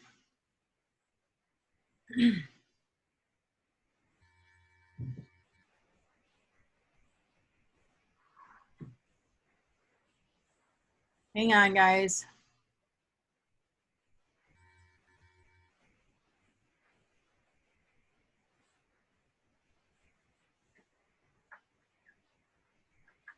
Anything you're going to be able to do to speed up the internet out there in the middle of nowhere where you are? I don't know. I've tried a few things. I've only been here like 3 weeks, so I'm trying to come up with ideas. So nothing's showing yet. So I'm just gonna have to wait for a second while it. Like it's not showing anything. Acting like that ancient dial-up service we started out with, you remember? Yeah. Oh my. Anyway, I'll just wait for it to, I'll wait. That's okay. It gives us a break to go on to a different section. So we'll come back to this as it does whatever it's doing. Okay, so I'm going to show you a couple of these campaigns in action, but let's go now to the lead generation training. And there's a tab here, lead generation training. Now, these first 2 videos are short. They're just all about just basic things you might think about, you know, about where your leads are coming from, about when you get the leads in kvCore, how the different moving parts work together. What's a squeeze page, a hashtag, how the campaigns and the CRM, how they all work together. So it's like an explanation. And then I have these 2 videos. One is called 7 Lucky Squeeze Pages, and the other one is called Sizzling 6 Lead Gen Tactics. So this video is about 28 minutes long, and it's about different types of squeeze pages you can create and posting those squeeze pages. And this one is just some lead generation tactics and ideas and strategies for you to start using to start generating leads for free, hopefully. All right. Your Shazam series, where did you get that from? Goober on Andy Griffith? I don't know. Yeah, here's Goober character? Well, no, I've got this whole, like, in all my trainings, I got this whole, like, magic theme. And all of I think that's one of his utterances. Was it Shazam? Shazam, yeah. Well, you know, because I have an antenna here, like a TV antenna, and it's really huge, and I actually get like actual TV like you get from an antenna, and like I can move the antenna like northeast. It's so crazy. And so I have like this, it's called Me TV, and there's totally like Gomer Pyle is on, and like Gunsmoke and all these like crazy, you know, Perry Mason, all these crazy old shows. It's fun though. Anyway, I have more links here to other stuff about lead generation you need to know, like about what the heck your Millions Mapped app is, more about call capture text codes in kvCore, and then some more training related to generating leads and using kvCore here, okay? So that's your lead generating training, but let's move now to the lead generating tools. Now this page, these first 12 entries here are examples. All they are. They're examples for you to get an idea about and follow if you want to. Okay, so this is this whole spreadsheet, this whole tab, you can start, if you create your own squeeze pages, you can save them here. So before I get too ahead of myself, I just want to create a squeeze page and show you how to do it and what to do with it. And then as I talk more about these tools, you'll start understanding what the heck I'm saying, because some people don't get it. So let's go to Lead Engine. I don't know where all the campaigns are right now, but hopefully they'll come back. All right. And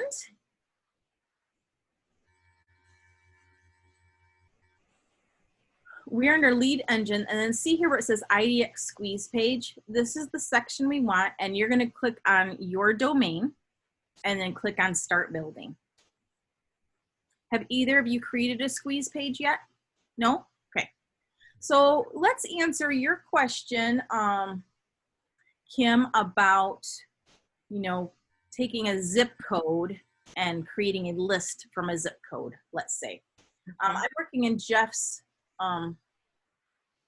kvCore, and one of the zip codes that he wanted to work in is this. I don't know what it is.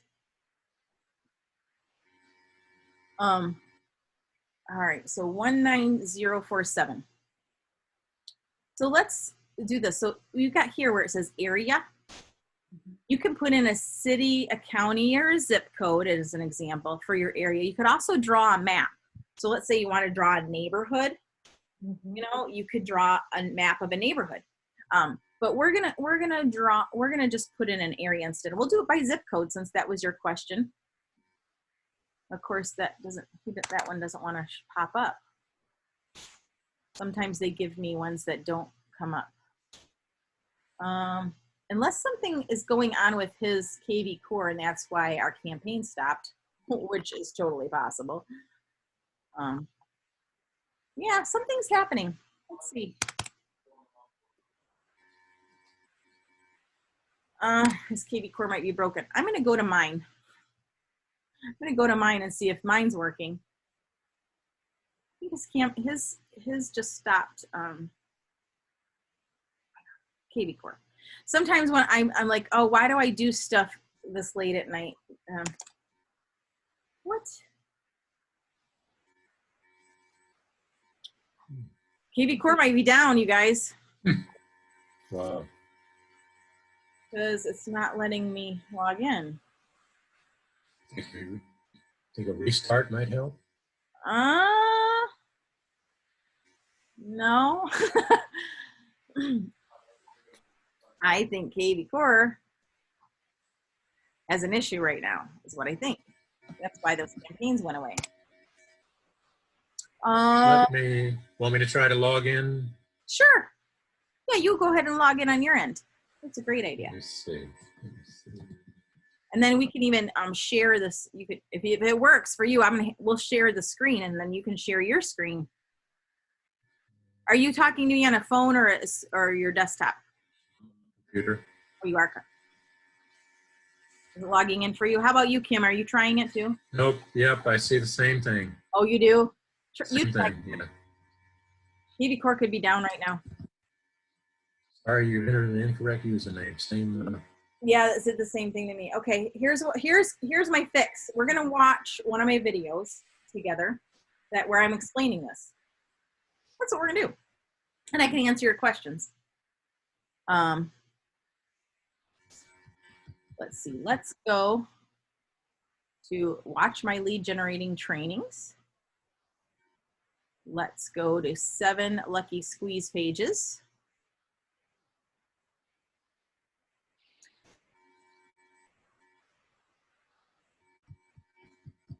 Where is the best place to get leads online for your business? Is it YouTube, Facebook, We're Twitter, gonna skip or this Instagram? ad in a Well, minute.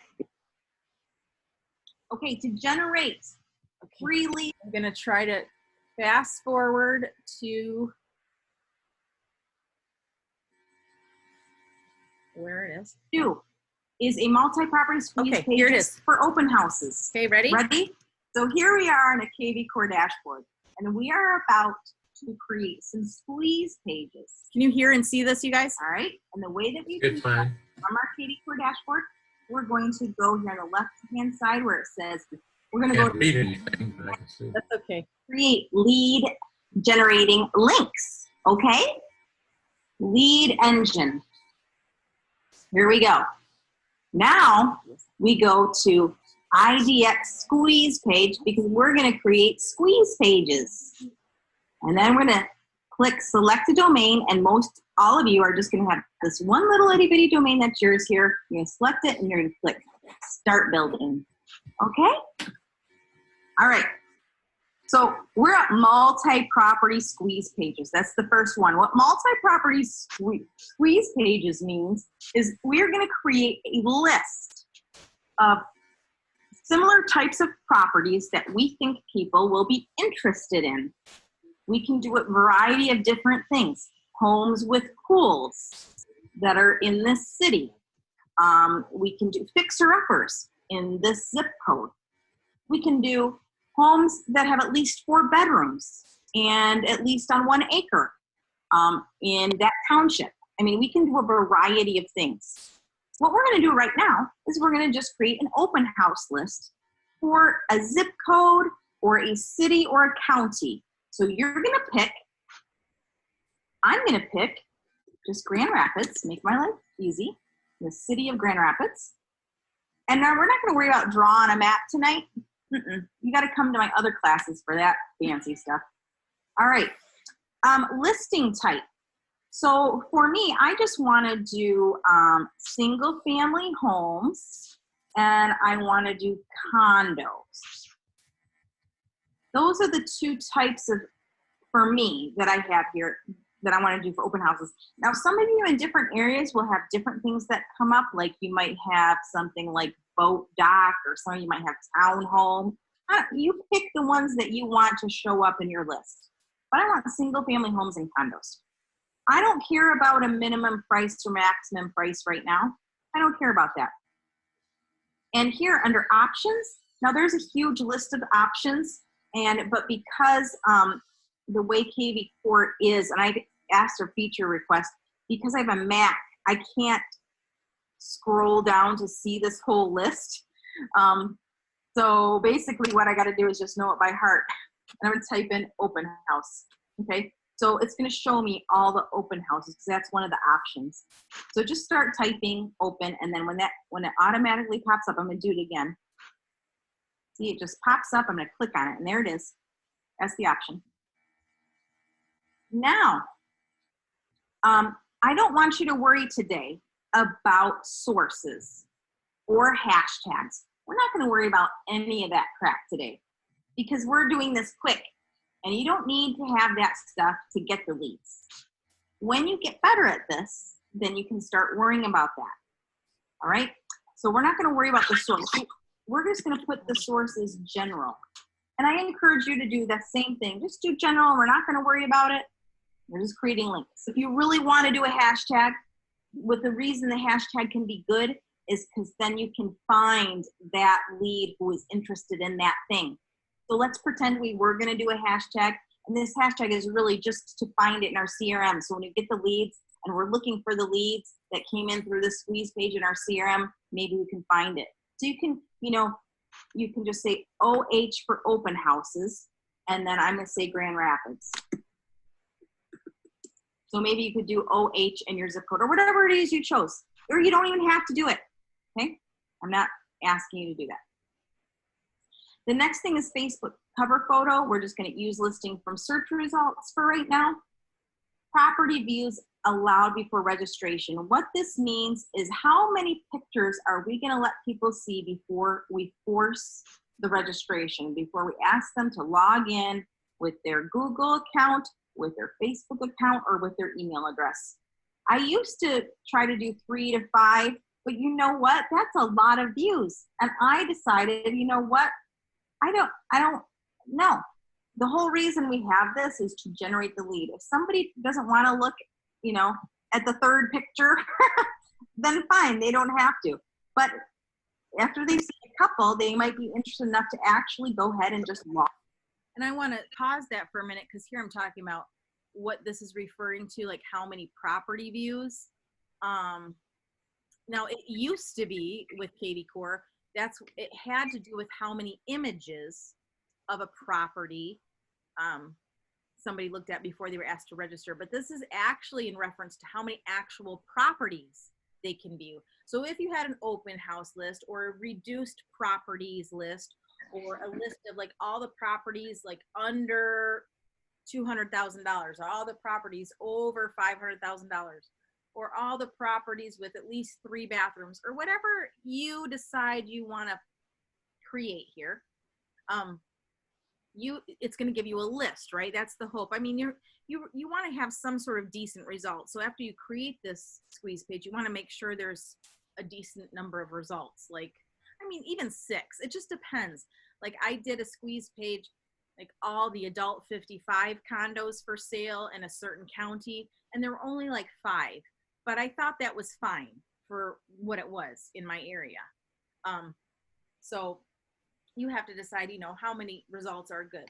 Now, what this is referring to as far as 2, you know, number 1 is immediate, number 2 is on the default. That's how many properties are they going to be able to see before they're asked to register. So if it's on the default, that means they're going to be able to see an entire property. And then if they look at another property, that's when they're going to be asked to register. So you have to decide.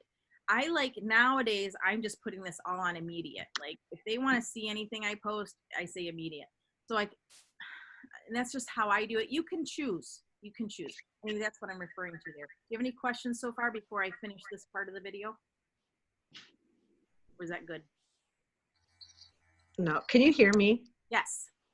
Okay, I just got booted off on my computer. I don't know what happened, so I called in on my phone. No problem. I figured. I was like, Kim either had to go in a rush or she got booted out. Yeah, no, I got by their email so to we'll see just the whole finish thing. this part That's really the quick. whole point of your website is to get the lead.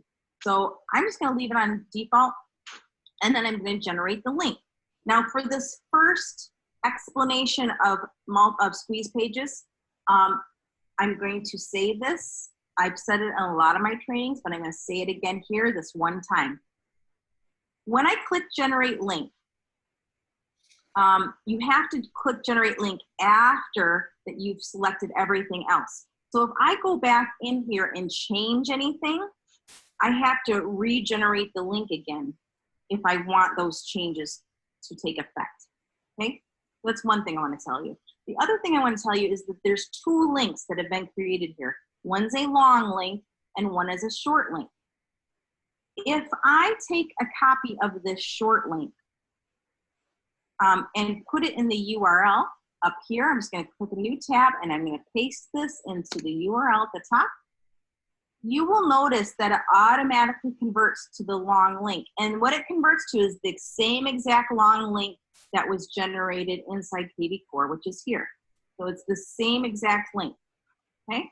And you will see the title of it is open houses. So as I scroll down, there's 128 results of upcoming open houses in my area. Not anymore. in Grand Rapids, which we do have a lot of open houses here. Open houses are a thing here. So you have to come up with other squeeze pages if your area doesn't do open houses. Telling your age, Sylvia. Huh? So I'm that telling your age. Yeah, I know. is automatically going to convert. And remember, when we get off of this page here, when we get rid of this page altogether, we're going to lose this. So before I forget, I want to take this short link and I'm just going to copy of it. I'm going to make a copy of it. And I'm going to put it in here. So I'm going to use my little, So did you get that? So anytime you create a squeeze page,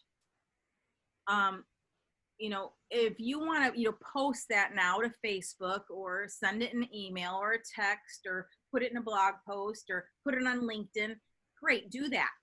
But if you ever want to use that link again, so let's say your list of reduced properties or your open house list or whatever the case may be, you can use that link over and over again, but you have to save it if you ever want to use it again. Because once you go off of kvCore, you know, go off of that page, it's not saved anywhere. So the reason I created this spreadsheet was so that you could save your links in a place. Now you don't have to use this. It's just something I created for you. So anyway, that's what I'm explaining here. Okay. lead generation saver here. And I am going to put the date, and the date is 9/7.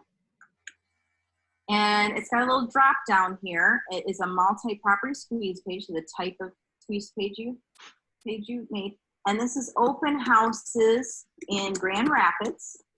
So I'm giving it a description. I'm putting my sources general. And I did give this a hashtag of OH Grand Rapids. So this is for me. So because this link here, if I ever want to post this link of all the open houses in Grand Rapids ever again, I've already created it. I don't have to recreate this link over and over and over again. I can just keep all the links that I created here and save them and use them again in the future, because this list is always going to be fresh as new open houses come on to the MLS. Okay, so that's creating an example of creating a squeeze page. Now in this video, which you guys have in the template, I go on to talk about single property squeeze pages and market reports and seller squeeze pages, okay? So the training is there. So let me show you where I'm talking about. So in this template, under 7 lucky squeeze pages, that's where it is, okay? So that's the video, and it's 28 minutes long, and I give you a bunch of ideas on squeeze pages.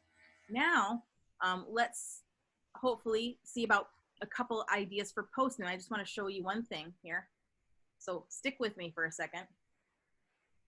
Sorry that kvCore went down. Maybe it'll go back up. Are you tired of living paycheck to paycheck, working long hours and not getting ahead? No free time to do. All right. Okay.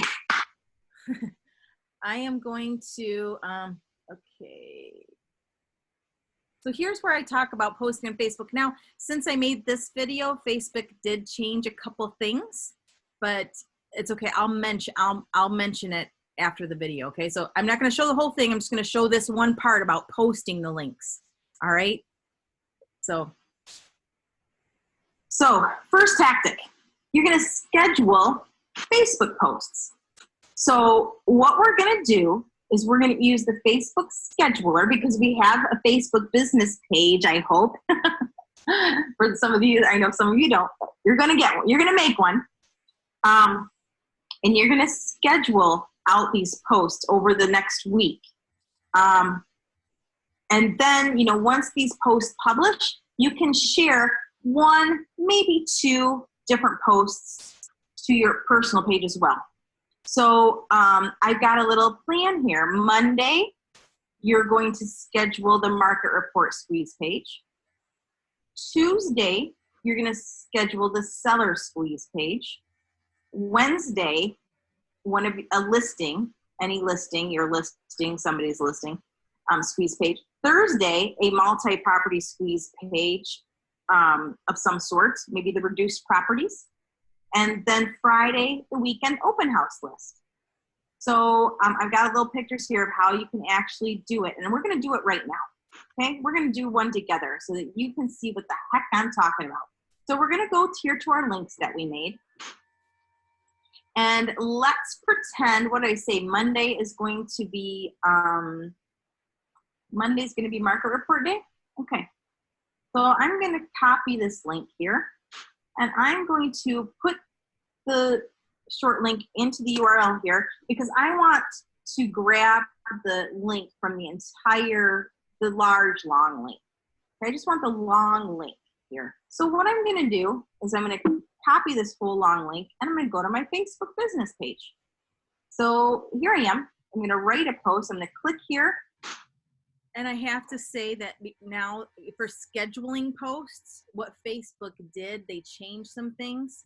So if you want to schedule posts or create a draft of a post, you have to do it different than I'm going to teach you here. But really quick, do you see, I'm here in my Facebook business page, and do you see where at the top, where it's got the tab that says page, ad center, inbox, events, appointments, at the top left-hand side, the last menu item says more. It's like a drop-down menu.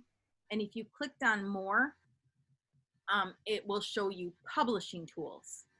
So what you'll want to do is go to this more from your Facebook business page. You'll want to go to this more drop-down menu to see publishing tools. And then under publishing tools, you'll see something that says schedule posts or save a draft. So you can just go to schedule posts, and then everything I'm teaching is what you can do from now. So I don't know why Facebook decided to change this to make it difficult for us, but they did. But that's what you have to do. That's the step that's not in here. So to make sure I understand, you can no longer post, use the phrase on the fly. You have to go to the drop down menu and schedule it. No, you can. Like I could just go to write a post here and then paste the link and go ahead and just do it Immediately? Okay, you can still do that. Okay. So what changed? If you want to schedule the post, you can't paste it in here and then schedule it from here. You have to go to the actual schedule posts spot. You'll see, here, let's play it and I'll show you what I'm talking about. And I am going to paste the whole long link. It's fetching the preview. Okay, great. Once this link is previewing like it is, I can get rid of all this gobbledygook. And I'm gonna say, are you curious about the 49506 zip, about the market? Are you curious about the market, the real estate market? Are you curious about the real estate market in the, that particular zip code's a really popular zip code in my area, okay, you guys? We've got East Grand Rapids and East Town. It's just like cool and hip and swanky or whatever, so people are curious about it. Get your free market report right here. Smiley face. People like smiley faces. If I want to be really cute, I can actually add an emoji. All right, by clicking here. And where's my smileys? Where's my smileys at? There they are. They're coming. Oh, I could do a couple. I'll just do a little house. That's cute. Okay. And then if I scroll down here, you see it's got this huge carousel of pictures. I could actually, if I really, really want to, I could click choose file to upload, and I could choose another picture. I'm just gonna click this one right here for funsies. Now, I never wanna drag a picture on to this. If I drag a picture, it's gonna try to destroy the whole link, so you don't drag it. But you can upload another picture and include it. Now, if I really wanna get fancy, I can click all of these other ones off. And one thing about this is it's always going to demand that one of these pictures, like one of the pictures that it gives you, shows. So you have to have at least one of the pictures show. But you can have your picture that you select be the first one. All right. I just wanted to show that to you, but I don't care about this. I'm gonna keep all of my local pictures here, and I'm gonna let them be the main feature, or I could just choose one. Sometimes I like to choose the most dynamic looking picture. And then what's cool is you'll notice it'll say here, free real estate market report for 49506. So that's fun. So let's just look at it. Are you curious about the real estate market in 49506 zip code? Get your free market report right here. And then it says free real estate market report for 49506. And now from here, I can schedule this. So for my market report, I'm going to put, So in the past, you know, I could just either post it now, share now, or it would allow me to schedule or backdate or save a draft right here. But for whatever reason, if I want to do that schedule, I have to physically go to publishing tools now and create my scheduled posts from there. I can't do it from here. So that's the difference. Does that make sense? Or from the more drop-down menu. What, say it again? From the more drop-down menu. You Go to just- publishing if you want to schedule out. Like, so let's say on Sunday night you want to schedule, you know, a bunch of squeeze pages to just Yeah. go. You'd have to go to publishing tools and go to scheduled posts and do what I'm teaching you. Okay? schedule. And I want this to schedule on Monday, which is the 9th. And I'm going to have it schedule at 9 a.m. Eastern time. That's me. And now I'm going to schedule it. And then click schedule post. Okay? So what I'm going to do, and I'm not going to do this right now, but you are, you're going to go through each one of the squeeze pages we just created. And you are going to go through and you're going to schedule on your business page this plan. Monday's the market report, Tuesday's a seller squeeze page, Wednesday's some sort of list. That is a fantastic training, if I do say so myself.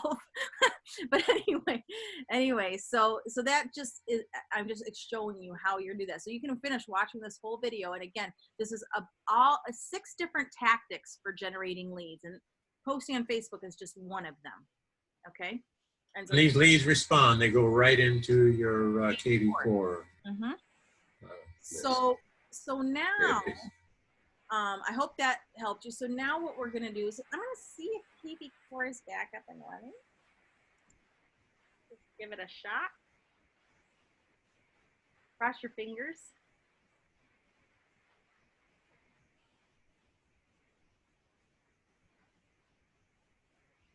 It might be. Yep. Back up and running.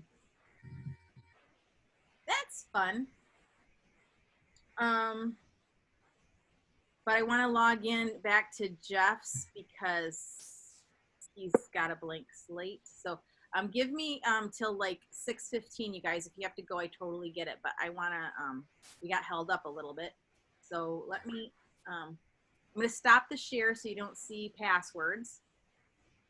And then I'll reshare it again. So hang on.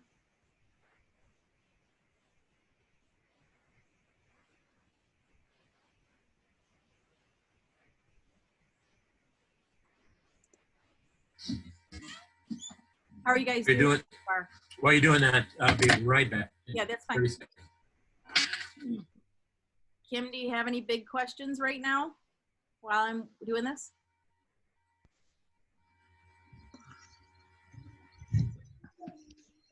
No, I'm going to just have to really rewatch the video and, but everything you've explained, it all makes sense right now. But when I go to do it, it'll take me some time. How long do you think it takes to set this up? So if you follow my template,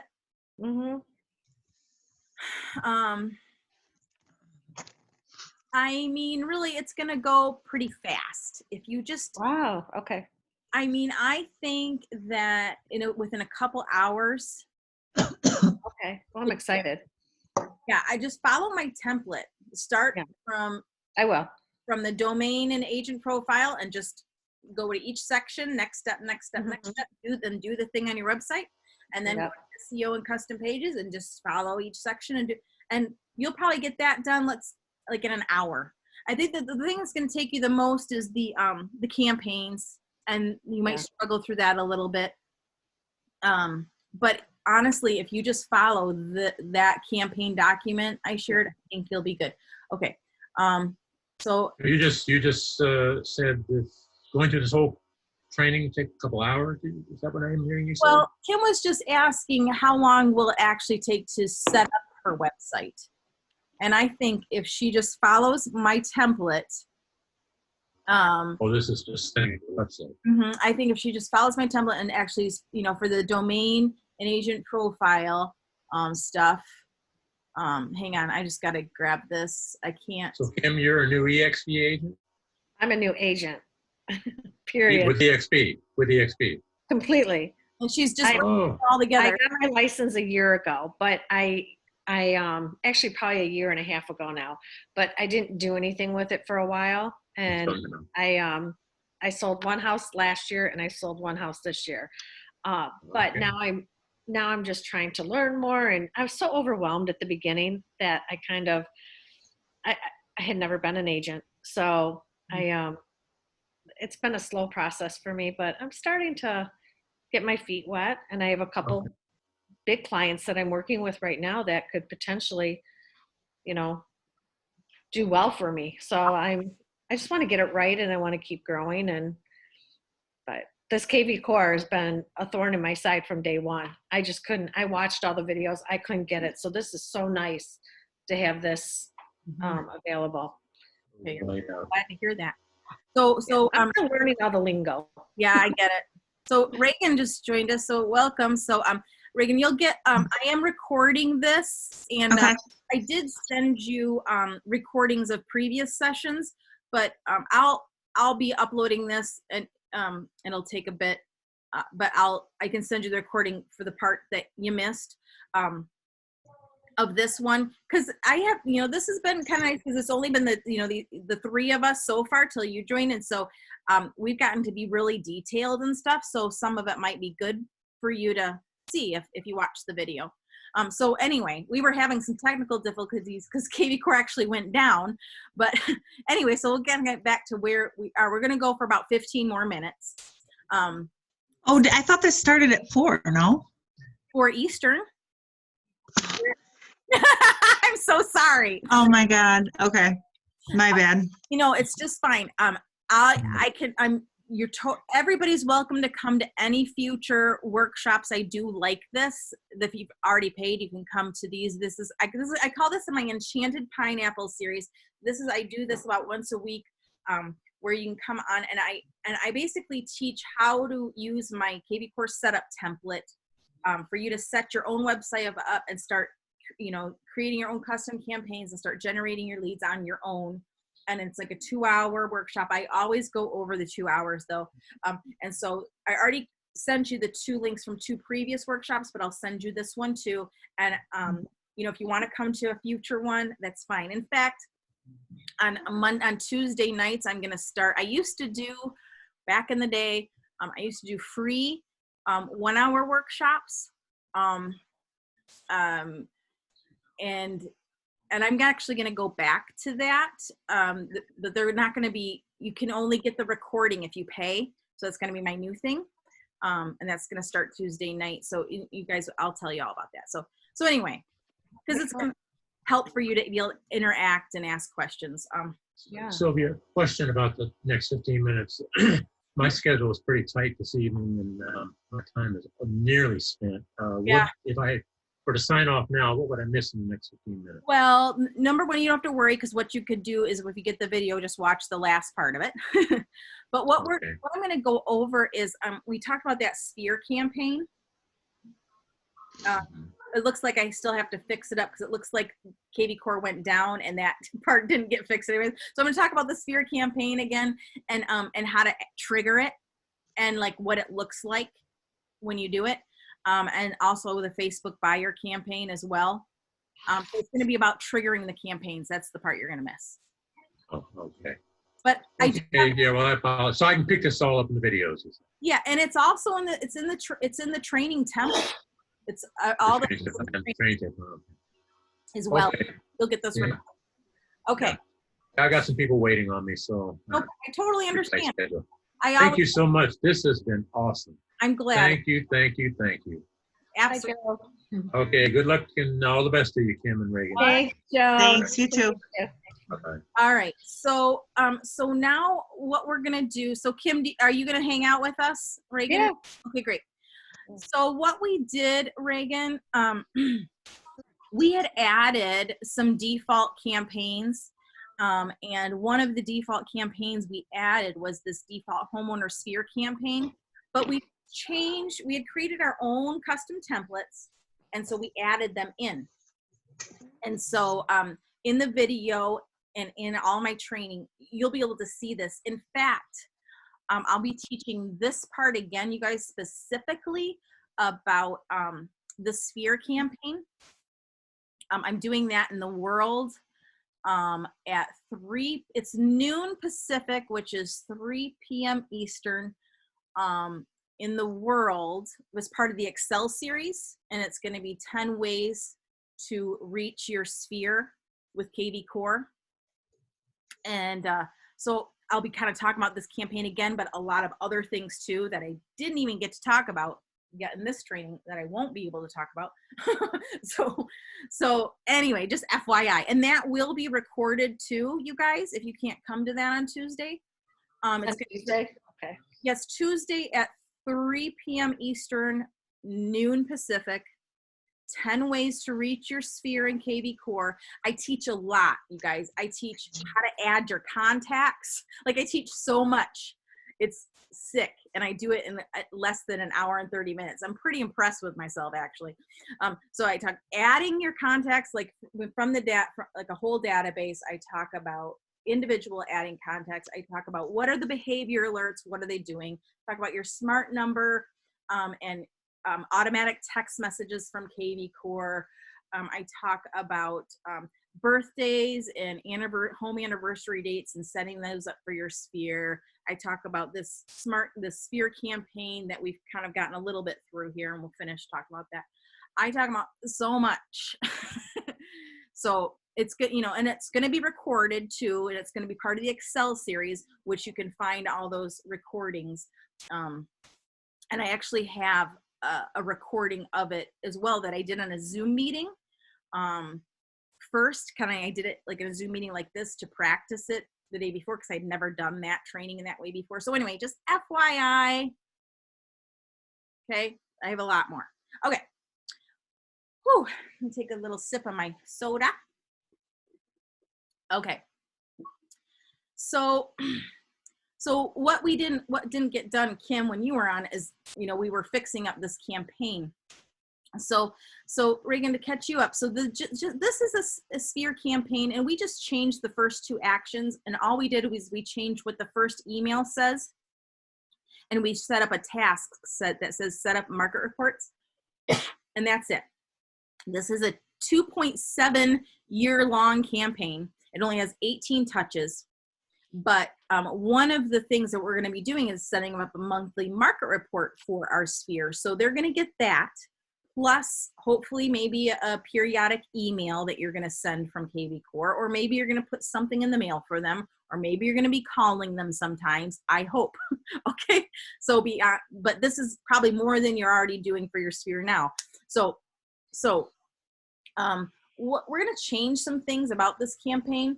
So before we make this active, we're going to go to edit. And this is the part, Kim, that didn't get saved before. So I'm going to go through it again. Okay. So the way this campaign is set up now is that anytime a lead or a contact that we add into our kvCore, from the time we make this campaign active, let's say we activate this now. So from now on, any new contact we add that status is sphere, this campaign will start. The reason that I don't like that is because I want to control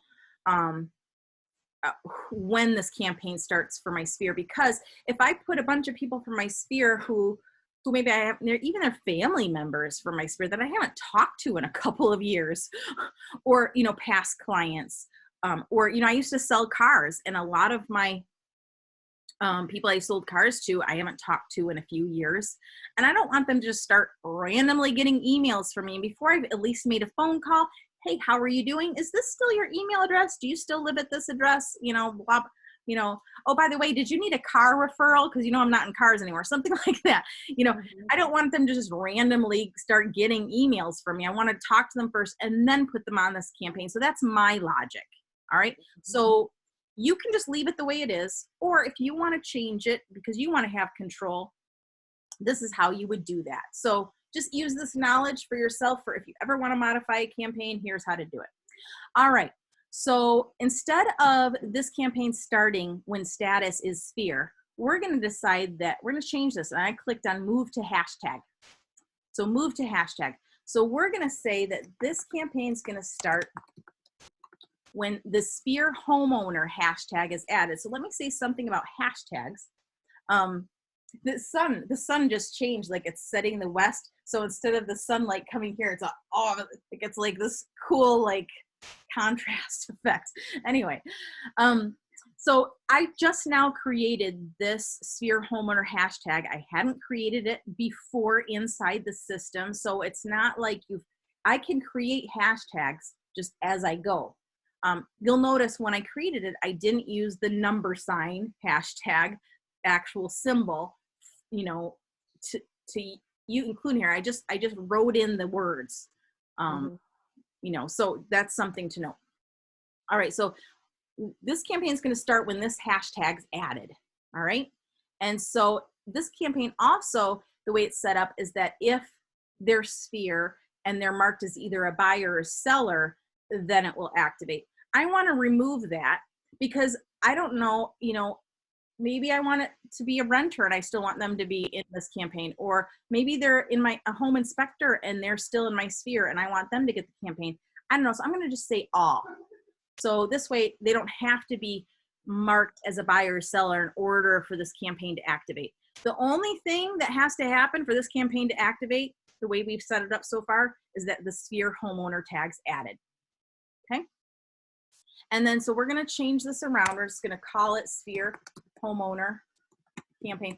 And you know, there is a renter campaign for your sphere renters, so you could, you know, differentiate if you want to. I don't have time for that. I just put everybody on this campaign, you know, whatever. So, and then for description, I just write a new description. This description's for me, the user, and the description is activates when sphere homeowner tag is added.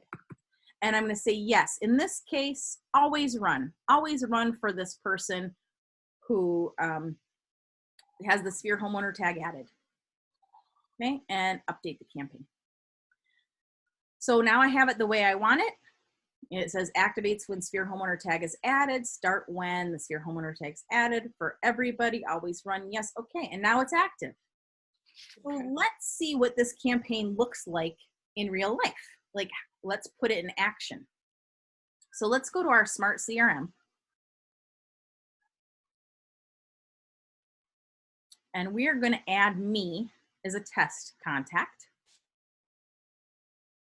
So I'm going to clear filters here. So I got like a complete blank slate with Jeffrey's stuff here. So I'm just going to add my stuff in here. I'm going to add my phone number. Now, when you add a contact like this, you want to enable permissions. So you want to say, yes, I can email this person. Yes, I can call them. Yes, I can text them. In this case, it doesn't matter if I enter them as a buyer, renter, seller, vendor, agent. I don't know what they're in my sphere, and they're one of these. Okay, because that's the lead type is buyer, seller, renter, vendor, or agent. But the status that I'm going to put them on is sphere. Okay, and I'm not going to worry about the lead source is a manual add. I'm not going to worry about anything. I'm not going to add the campaign yet. I'm not going to add a lender or anything like that. Now, if I only have an address for this person, I can use this link. If I just have an address, if I don't have like an email and a phone number, I just have an address, I can click here. Okay, I'm going to add. Do you have to ask each person for permission to? But there's no. Okay. It's your sphere. Okay. I mean, they unsubscribe, but that's one thing about your sphere. Like, you do want to give them a call within a couple of days of starting this campaign. I would think that you'd want to call them either before you start or after you start. Just to say, hey, you know, you get my emails, how are you doing? What's new? Blah, blah, blah. Right. So here is what a lead contact looks like. And on the left-hand side here, you'll see it's super tiny. and it just is the way. There's no way to really make this bigger except to zoom in on your screen. But it's just, you know, whatever. So on the left-hand side, it says more details. I click on that to see more. Mhm. So let's pretend, let's see. Let's pretend that I live in his area, because I don't. But I'm going to search this zip code for a house. I'm going to pretend is mine. Houses for sale in, I just put that search in. Okay, Zillow. See what Zillow does for us. Okay, 171 Clearview. 171 South Clearview Avenue. Okay. So let's pretend I live there at 171 Clearview. Is that what it said? Yeah. South Clearview Avenue. 171, oops. 171 South Clearview Avenue. Okay. So let's pretend I had the full address here. All right. And you know, if we upload our database, and you know, let's say it's our sphere, and we have an Excel spreadsheet or something of, you know, 100 people that are in our sphere. We have their name and their email and their address. The address is going to go in here. You'll see below it says valuation. This valuation, that's how they're going to get the market report for their home, their home value. So if they're a seller lead and we don't know them and they're not in our system, and they're a seller lead and they click on something that you've posted somewhere about what's my home worth, you know, to get their home valuation, that person's going to be like a new seller lead into your system. And if they request that, their home valuation, they're going to just start getting their home valuation every 30 days automatically. And they'll get a market report for their zip code and their home value every month. But your sphere, they're not going to get that unless they physically go to your website and do that. So that's what we want to do, is we want to set up that market report. But I want to wait for a second till we get there. Just kind of explain it. So let's go back to this campaign idea. So let's say we did talk to this person recently enough and we're fine with putting them on this campaign. And, you know, they know when they get the email from us, you know, they won't be shocked or whatever. So we can add them to this campaign in a variety of ways. One way is we could search using our filter for everybody in our sphere and apply the filters. And then you'll see here on the right hand side, it says 20 rows. It says 5, 20, 50, 100. That means like how many people at one time can you see, you know? So if you have a lot, you'd want to switch to 100. And I could all at one time click on this checkbox so that everybody that is visible, I could select all at one time. And then I can do some mass actions all at one time. I could go to more actions. I could add a task. I could add a hashtag, and that hashtag Sphere Homeowner would trigger a campaign. Or I could just go ahead and add the campaign. I could export those contacts. I could send voicemails. That's a paid service through kvCore called Voice Drop, where you're like sneaky and stealthy, and you just like put a voicemail into somebody's cell phone, which I think is silly because I don't even listen to voicemails. Like I look at voicemails on my phone, like, you know, the auto generated, and I'm like, do I feel like even dealing with that? Yes or no? Like somebody's just text me or call me and we're good. That's how I, but anyway, it's a thing. So they have it and you can do it that way. So you could do it that way. You could do it individually. I could just do it individually and add a hashtag or a campaign, you know, whatever. So that's one way to do it. The other way to do it is right inside the lead here. I can go to campaigns and click on add campaign and choose the campaign. But one thing to note is nowhere in kvCore can you just click somewhere to see who are all the people on this campaign. Because let's say you wanted to say, well, who are all the people on my sphere campaign you know, so that I can, you know, keep working with them, or I can, you know, say, okay, well, these people are taken care of. Who are the other people that I need to take care of? You know, how do you find them? Well, there's no way to do that. The only way to really do that is with hashtags, you know, categorizing your contacts with hashtags. The other thing that I love is the kvCore dialer. You can download the app. The dialer through the kvCore mobile app, you can choose like, okay, I want to call everybody in my overdue tasks. I want to call all my new leads, and it'll kind of like set up a dialer list, and it'll just dial the next person and the next person for you as you go. You can also use that to call a hashtag.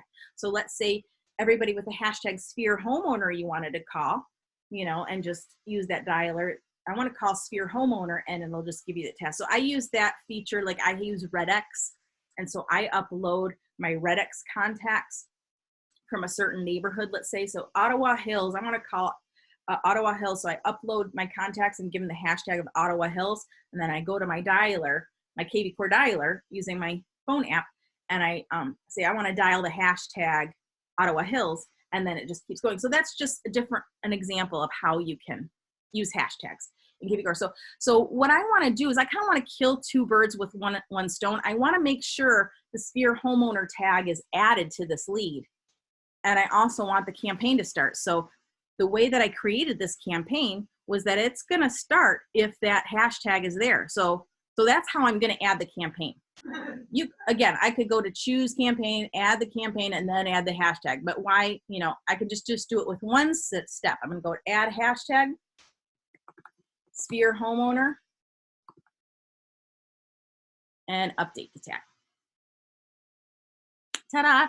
So now the hashtag's there, and you'll notice it says in the campaign logic, it says contact met, hashtag is Sphere Homeowner, and what is assigned the campaign, Sphere Homeowner campaign. So now the campaign's there, the hashtag's there, everybody's happy, and now I can see what my future touch points are. The first one is our custom email that we made, and there's a task here, set up market report. Where are you going to see those tasks? Well, you're going to see the task right inside the lead, or on your kvCore mobile app, you'll see all your tasks, or up here from your desktop where you see this little checkbox that'll have all your tasks that you have to do, whether it's a call task, you know, an actual action you need to take based on campaigns or based on other secret things that kvCore does. I don't have time to explain right now. It'll be tasks. All right. Anyway, so that's where you're going to see the tasks. But again, for this particular campaign, it's like, okay, today I'm going to, you know, I'm going to add these 10 people to my Sphere campaign because I called these 10 people recently enough. I want to start them on the campaign. And so I already know I have to add this market report. So now let's add the market report because we just want to get it done since we're here. So I could click on market report. Like, let's say I don't have an address. I just know their zip code, or I know the city or the county they live in. I could just click on here and click market report and search a location, a county, a township, a zip code. And then I could send it every 28 days, every 21 days, 14 days, or 7 days. Those are my only options, okay? Or since they're in my Sphere and I want them to get the home valuation automatically without them having to ask for it on my website, I'm going to add the valuation. So that's what you have to do. It's extra. So we're going to add property. So in the primary address, it's 171 South Clearview. So 171 South Clearview. Oh, there it is, PA. Okay. So it gives you the little Google thing. You save it. Ta-da. So there's the valuation. Even shows you what the value is right here. Okay. And so I did that task now for my guy. And here you can say the market report's added. So it says it's going to send the zip code market report and the home valuation every 30 days. So now that's added and it started. So, so yay, I did it. Okay. All right. So the other thing I like to do for my Sphere, I'll just mention, is I like to add a search alert. So what I do is I like to send them all the listings in their zip code once a month as well. So it's something else I like to do. So under alerts here, you can set up 2 different types of alerts, but we'll just set up this one, and we're gonna do, okay, so in Pennsylvania, single family, condos, and we'll do townhouses. They have a lot of townhouses there. So we'll do townhouses, and we're just going to do the zip code 19047. And oh, it's not letting me do it. Oh, there it is. Okay. Ta-da. Okay, so there it is. It popped up, and I don't care about acres or price range or whatever. I just care about frequency. Oops. And I'm going to send this once a month. And then set the alert. And it takes about 24 hours for these alerts to start. You know, so within a few days or 48 hours, this will start sending. So, so 27 results for that zip code. This is what they're going to get in their email. It'll say properties for your zip code, blah, blah, blah. And it's lovely. So I like to do that for my sphere as well. Okay, do you have any major questions on that? Was that like, I'm going to show you another example. So I just want to know how that was for you. I'm good. You're good? Yeah. How does that feel? I know, Reagan, you kind of came in late, so.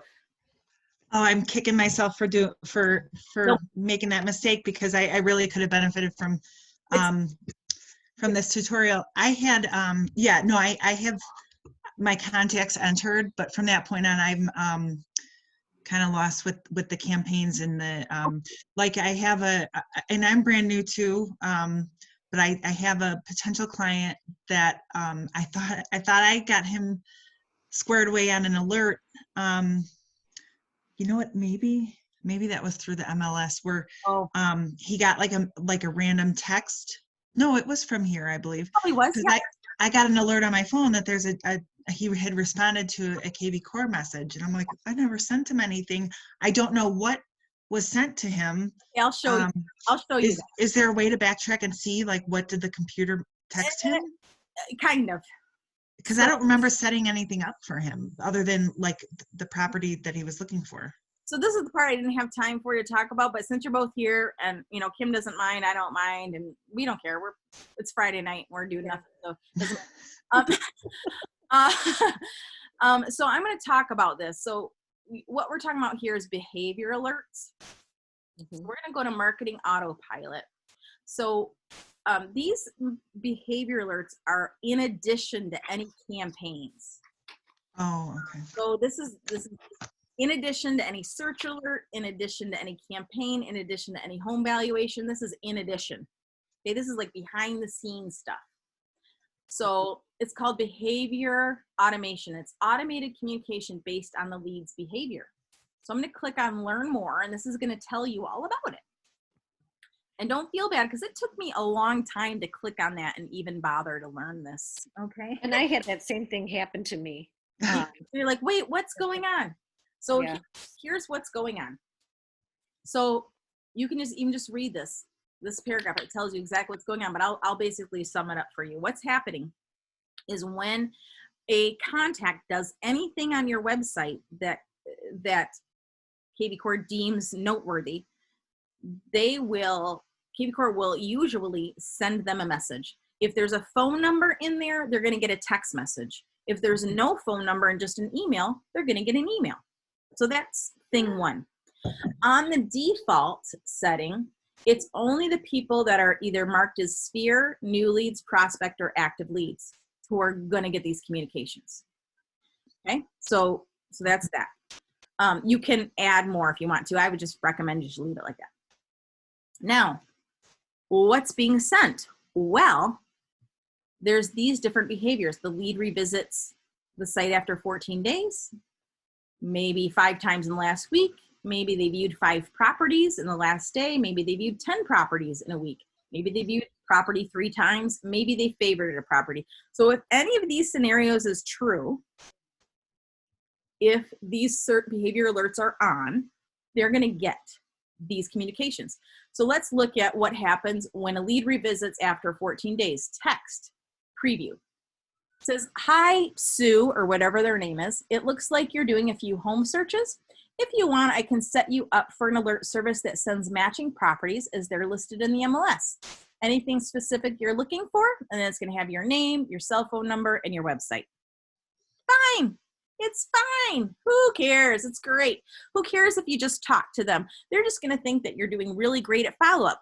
Or if they're like your best friend, they're going to say, did you mean to text this to me? But otherwise, they're going to think it's fine. Okay. Now, if they don't have a phone number in there, it's good. They're going to get an email, and it's similar but different. So that's, can you change these? Nope. They just are what they are, and they're fine. It helps you convert because it makes it seem like you're on top of it and you know what you're doing when you actually don't. So it makes you feel like you have an assistant kind of. So that's what happens. Now this little thing, when these are on here, that means that you, the agent, are being notified so that this is happening. So for example, I'm going to see if I can find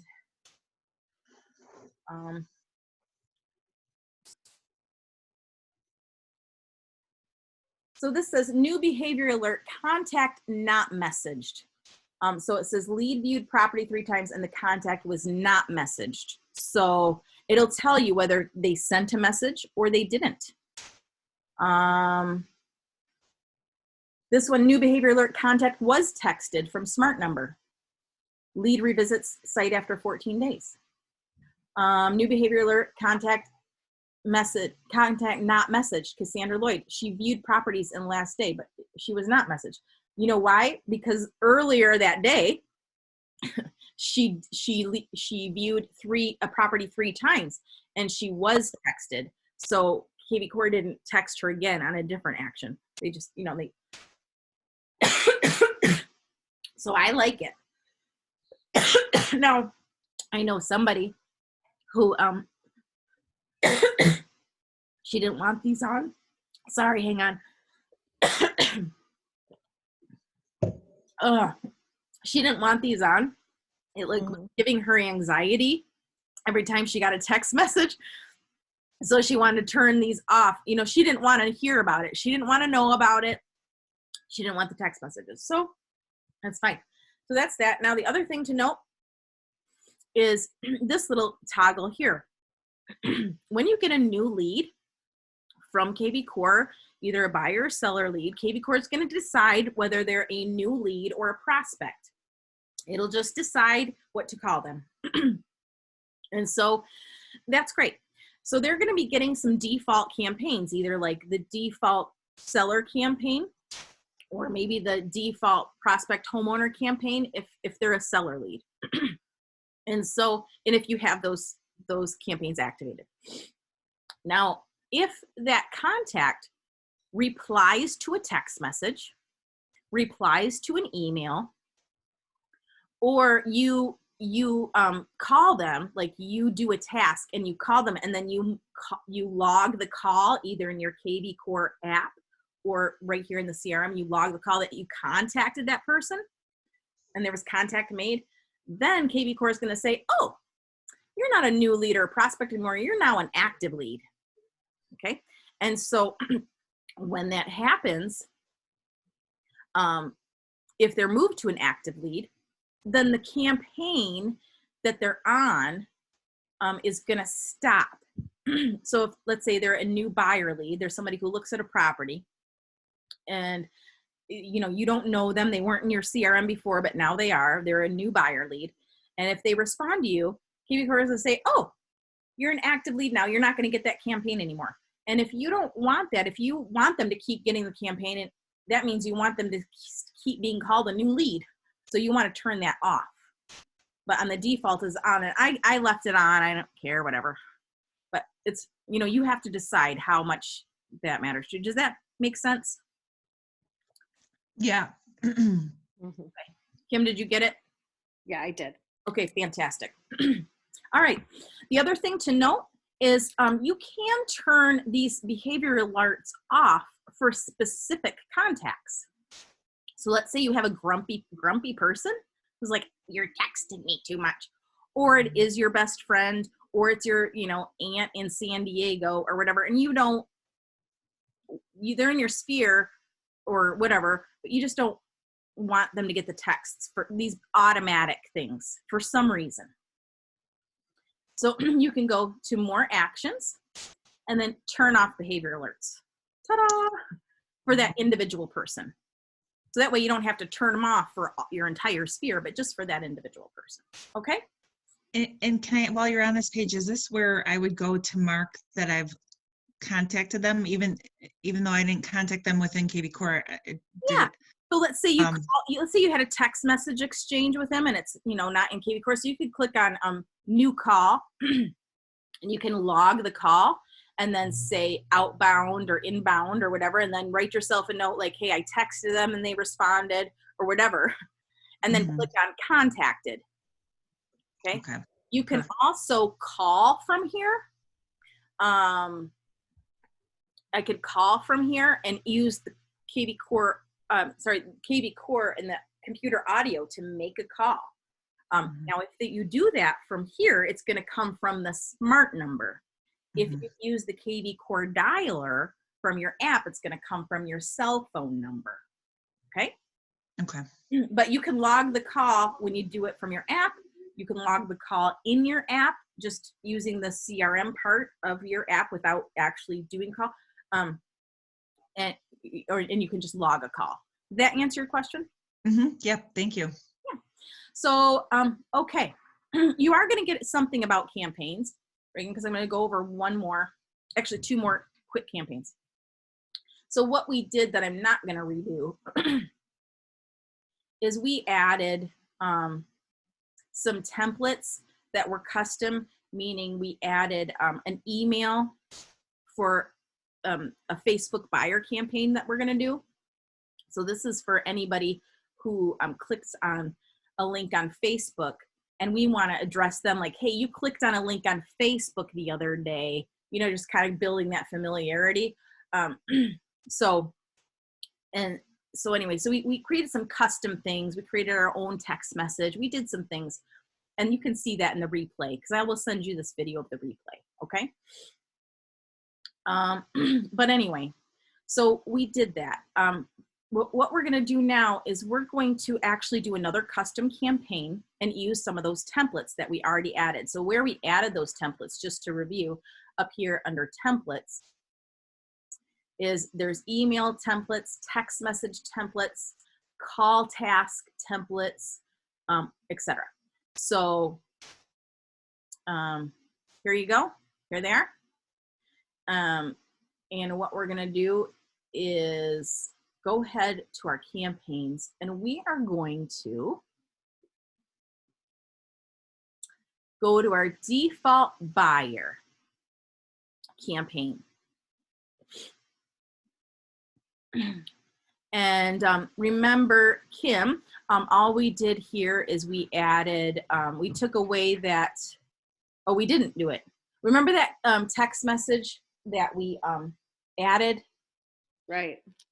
So the text, and just to show Reagan, so we added our own template for a text message, and it says, hi, Reagan, I noticed you viewed 123 Main Street, or whatever property they viewed, on my website. Is there anything I can do for you? I'm here to help. And then it's going to have your name, eXp Realty, and your phone number.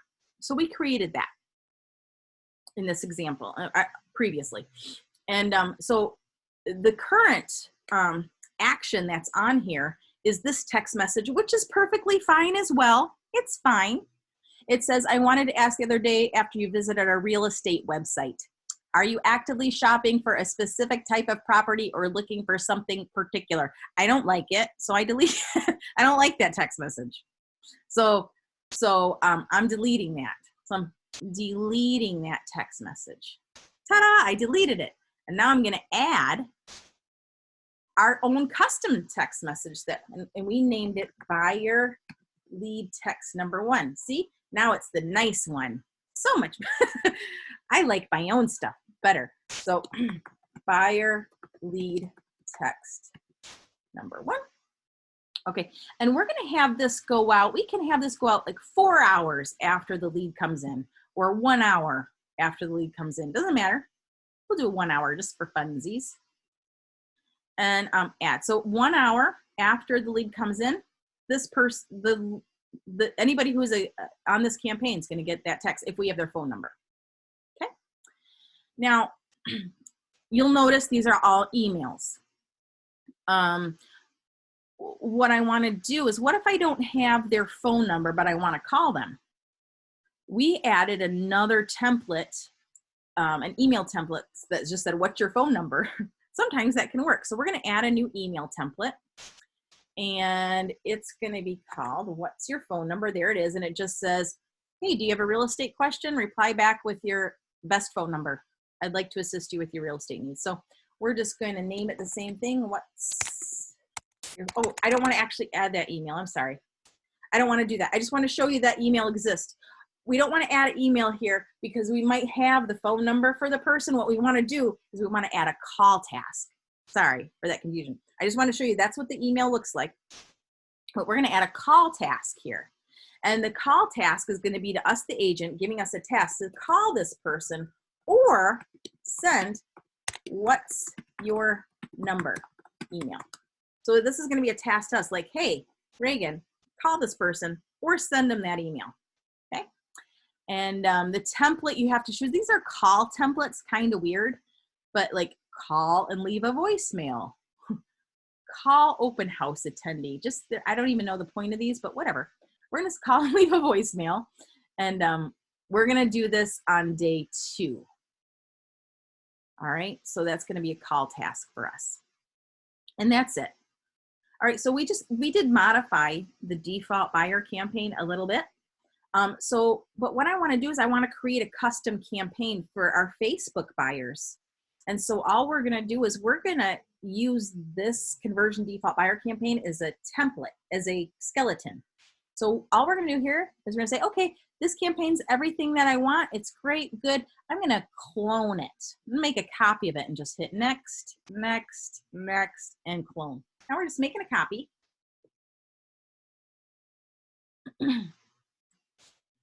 Alrighty, and now we're at our copy. So now what we're gonna do is we are going to look at this campaign the way we want it and say, okay, all we really need here is we want that initial email that goes out to say, hey, you clicked on a link on Facebook. I mean, we could do a lot more here. We could create a different text message. We could create a bunch of stuff that say Facebook, Facebook, Facebook, but we're keeping our lives simple. And we're just going to add an action. And the action is that custom email template that we created called Facebook Buyer Intro Email. And again, it just says, hey, I noticed you viewed 123 Main Street post on Facebook the other day. And also in the subject line, it says about the property you viewed on Facebook. So you're just kind of like, you know, helping them remember and creating some more familiarity with them, which is going to help you convert, hopefully. And we're going to have this go out on day 1, which means the day after the campaign triggers. And so within the first hour, they're going to get a text message because we're just leaving that there. It's fine. We're going to send the Facebook Buyer Intro email. On day 2, we're going to call them or we're going to send the what's your number email, and everything else will just leave the same. Now, I like to take these people and I like to do one more thing. And I like to add another action. And it is to change their status when this campaign is over. So this campaign ends, the last email goes out on day 100. I'm going to select status. I'm going to change the status to sphere. I'm going to put these people in my sphere when the campaign's over. You could also, you know, choose to, instead of change status, you could do change hashtag if you wanted to, you know, whatever you float your boat. But I change it to sphere, and we're going to do this on day 101, which is the day after the last email goes out. And now they're just going to be still in my system, but now they're going to be part of my sphere. All right. So that's how we modified this campaign. as far as actions, but now we have to modify like the name and the logic of the campaign. Like, how are we going to make the system know that this campaign's only going to go out to our Facebook leads, right?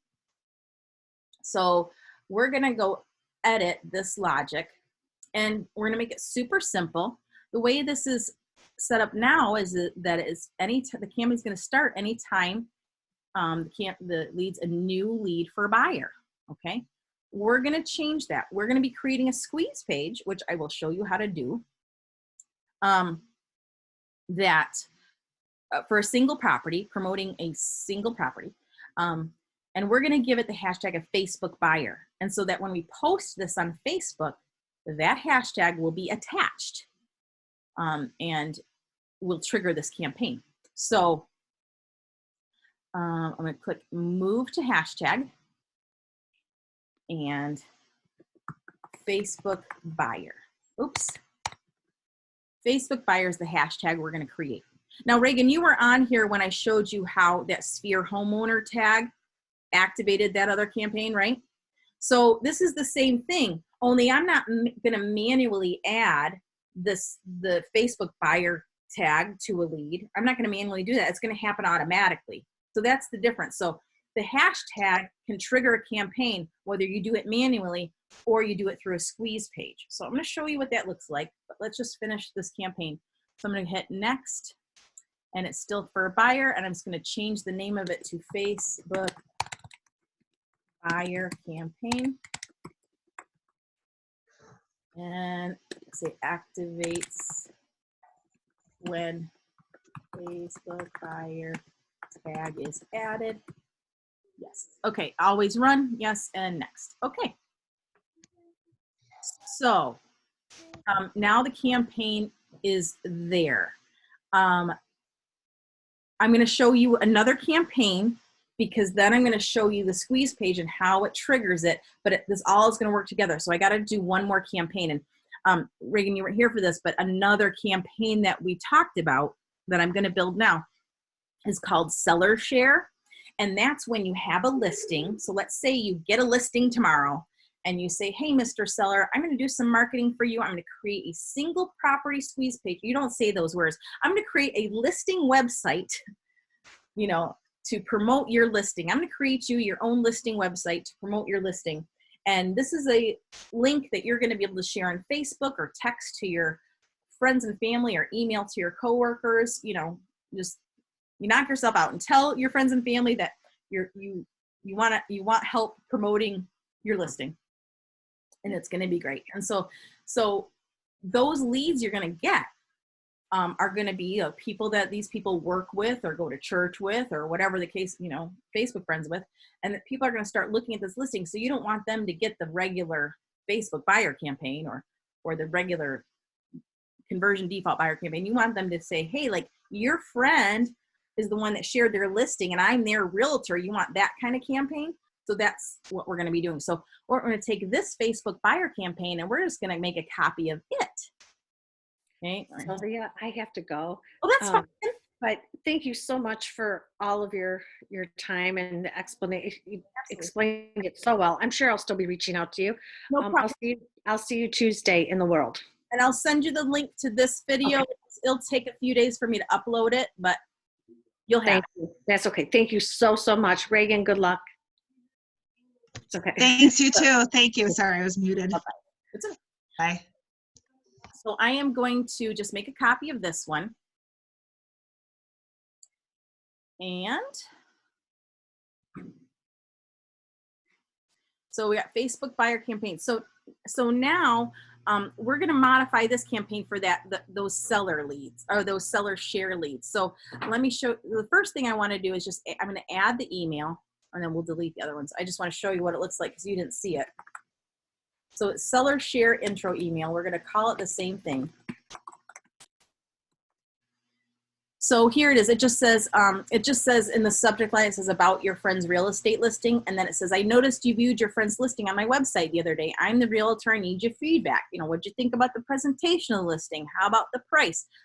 Who do you know who's interested in purchasing this? So it's just, that's what it is. Okay. So So we're going to have this run on day 1. So the day after the lead comes in, they're going to get that.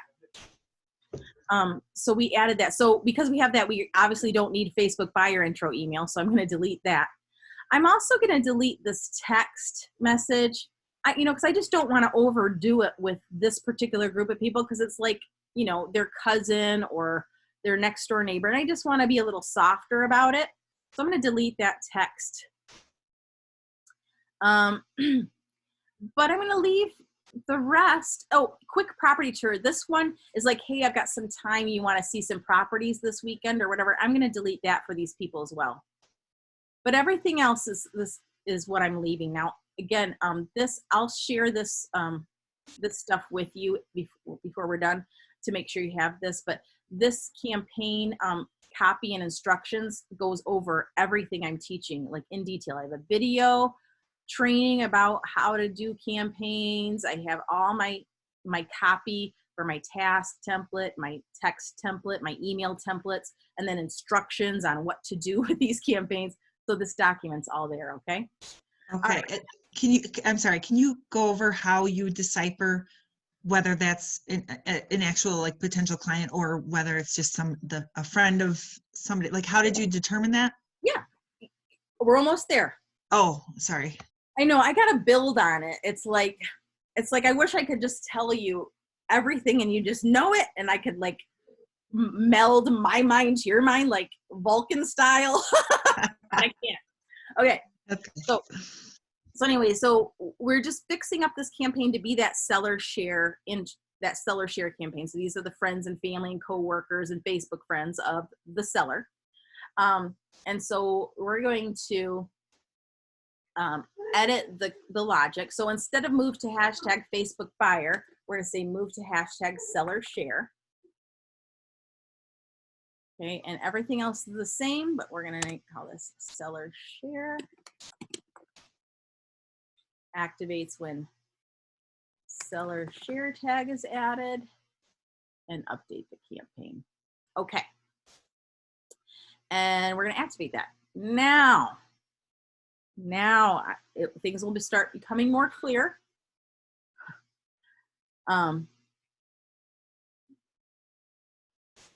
Just want to make sure this campaign's in here. Okay. So we've got seller share tag, campaign, Facebook buyer tag. Okay. It's all in there. All right. So let's look at these campaigns in action. So we've got these couple custom campaigns we've got going for when we generate buyer leads. And so what we're going to do is we're going to go to lead engine, and let's pretend this Clearview Avenue. Let's see.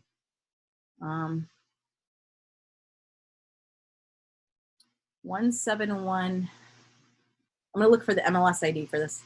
171 Clearview Avenue. All right.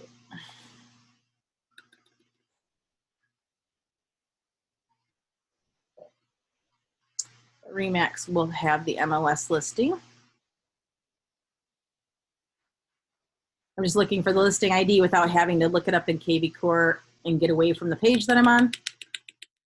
I can look it up in kvCore, but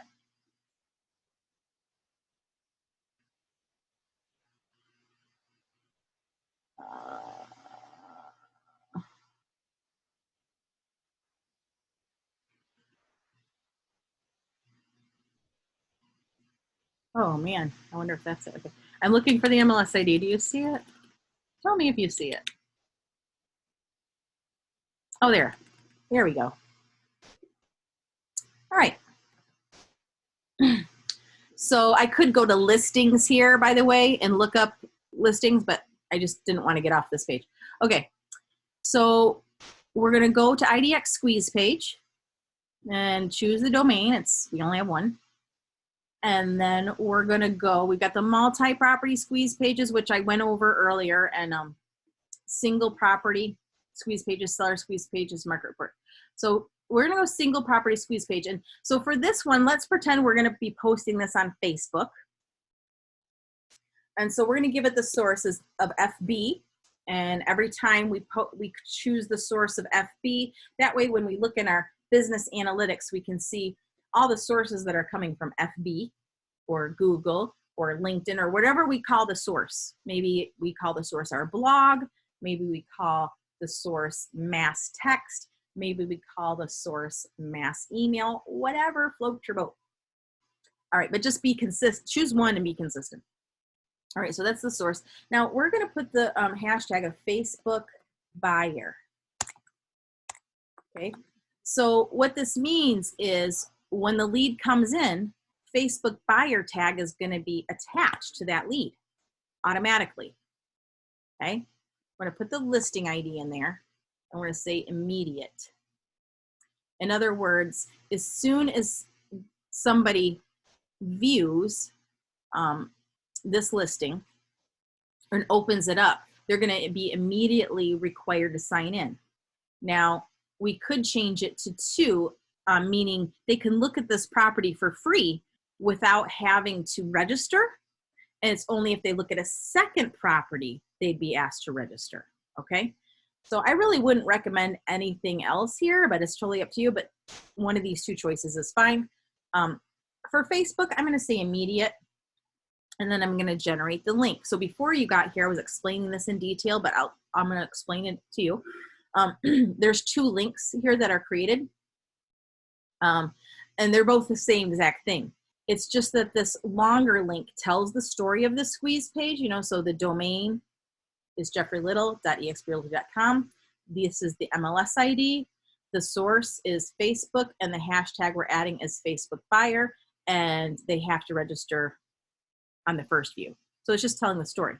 Now, if I take this short link and paste it into the URL, it automatically converts to the long link. And now it's immediately asking me to log in. So let's say I did click on this. I posted this link on Facebook, on my Facebook business page, and people shared it around. Let's say they're already on Facebook. They're going to probably log in with Facebook.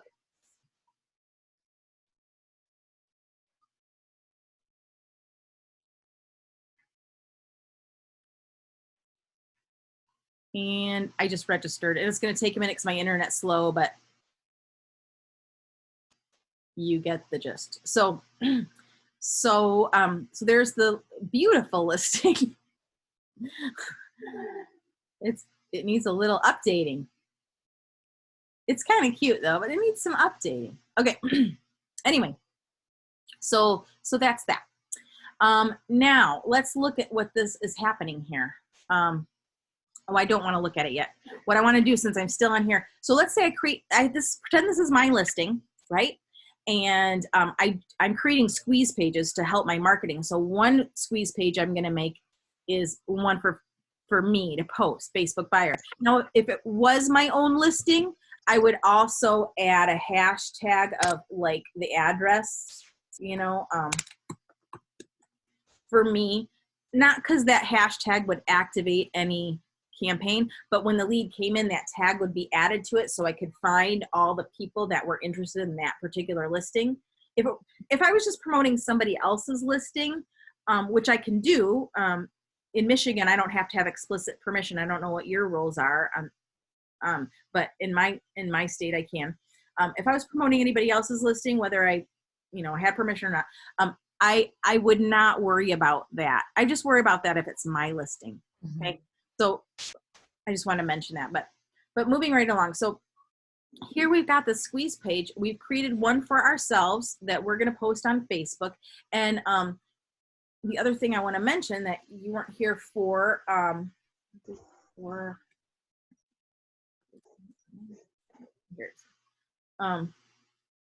so I've got this template that you all get, and it basically helps you set yourself up. And I've got all my training in here. I mean, this is a full template that's going to train you, and you can follow step by step to set yourself up. And you can make a copy of it. I even have a link on how to use the template, how to make a copy of it. So anyway, I just want to point this out to you. Under Lead Gen Tools is one of the tabs. And I have these first 12 examples here. These are just examples.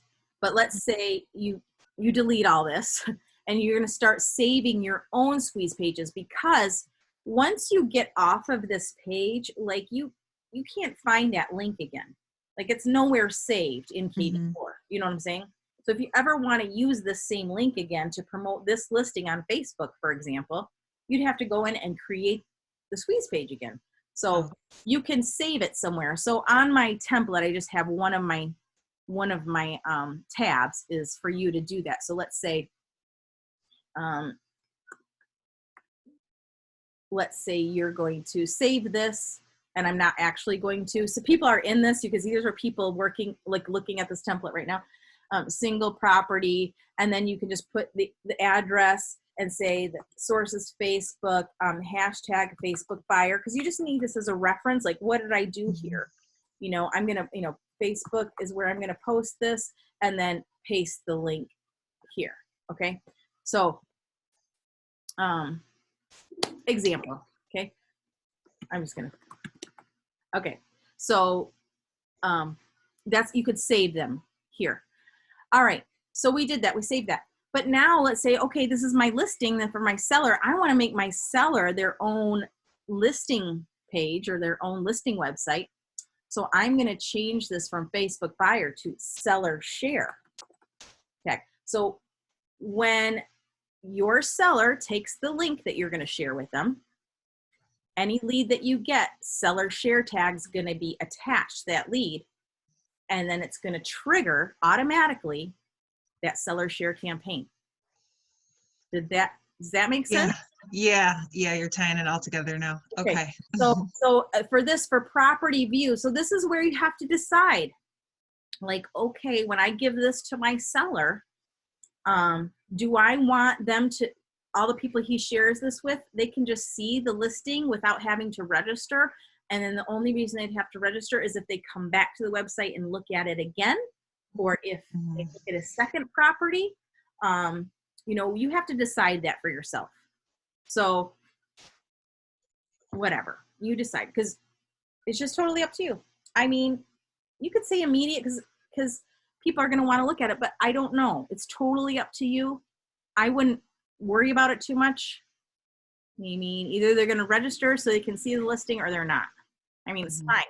Okay. I would rather put it on immediate. Now, anytime you change anything here, now we're going to change this whole link. We have to generate link.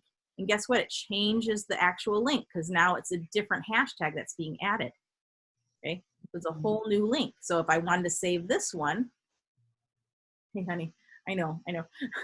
I could add this another one, say single property, and just say, the address, seller share, where to post. Oh, that's the other thing I forgot to say, actually. I would change the source. Sorry. If I'm creating this for my seller, I change the source to seller, and I just have a whole source section called seller. I forgot to say that. And anytime, actually, now that I've changed this, I have to click generate the link to change that again. So now the source here is changed too, just to make that more clear. So, anytime you change anything in here, you have to generate a new link.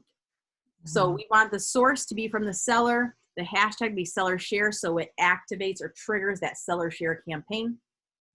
And this is the link we're going to share with our seller. Like, hey, here's your marketing kit. Send it in, whatever. Does that make sense?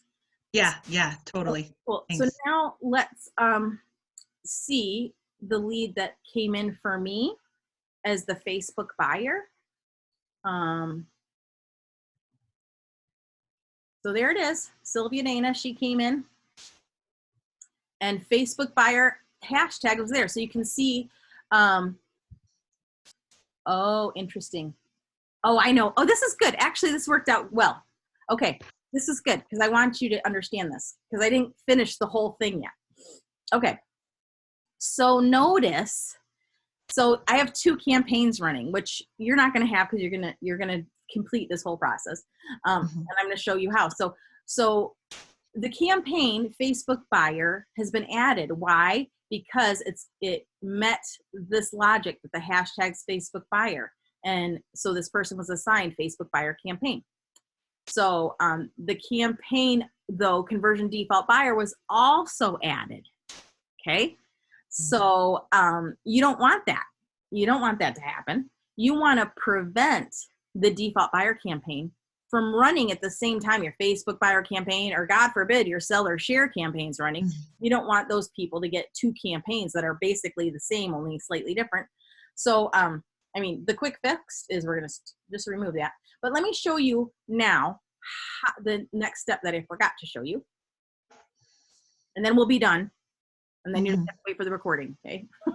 So you can ask a couple questions if you need to. We're going to go back to our smart campaign.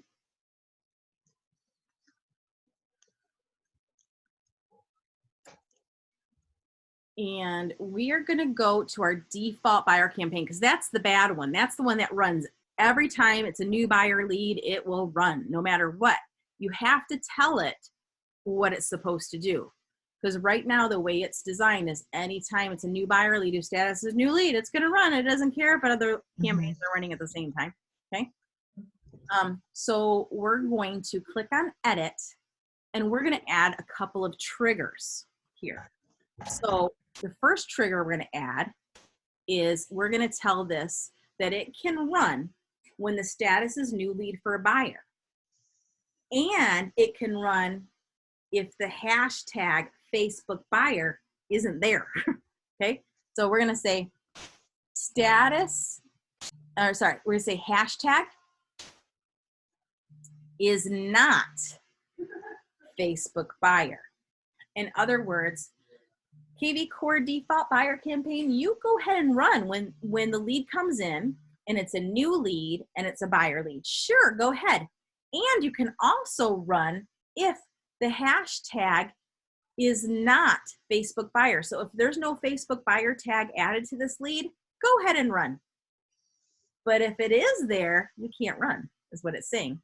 We're going to add another trigger. The hashtag is not seller share.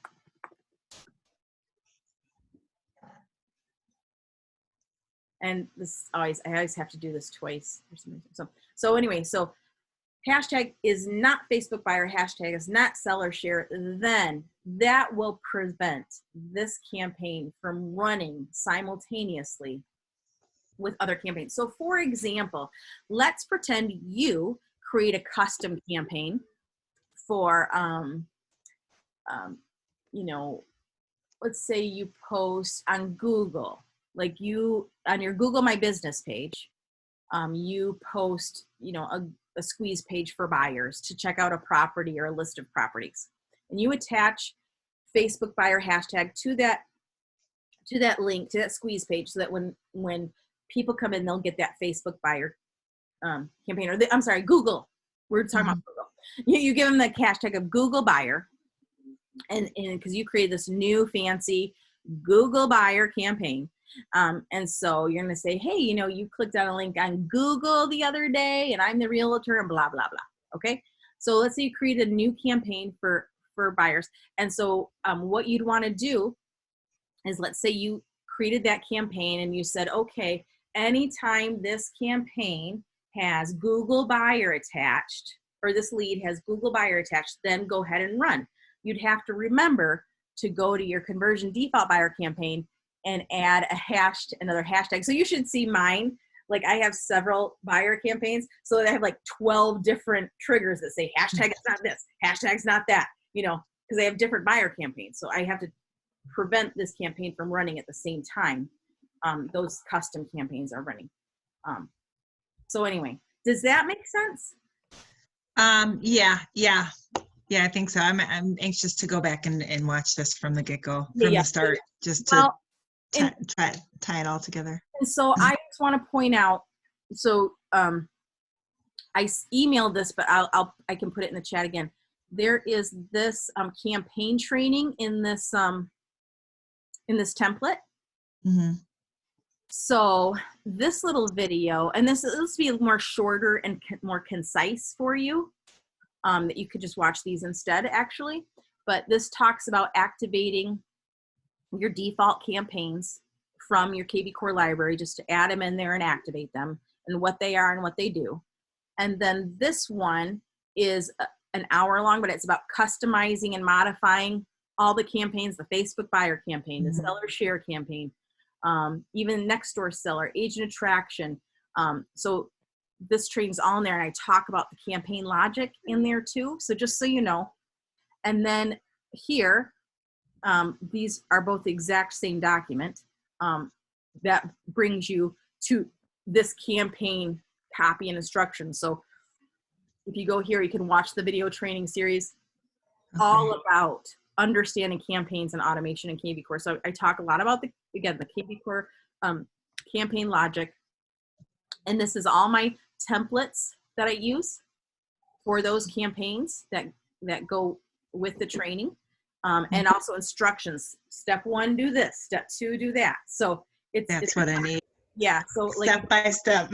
yeah. So you log in. So I say, you watch the video just to get a clue about what's happening, and then you can get started. So go to Marketing Autopilot from your kvCore dashboard, and then go to templates, and then create the following task and email templates. So you're going to go do it. And then here, campaign instructions. So I say, okay, add these 5 default campaigns, activate, don't activate yet.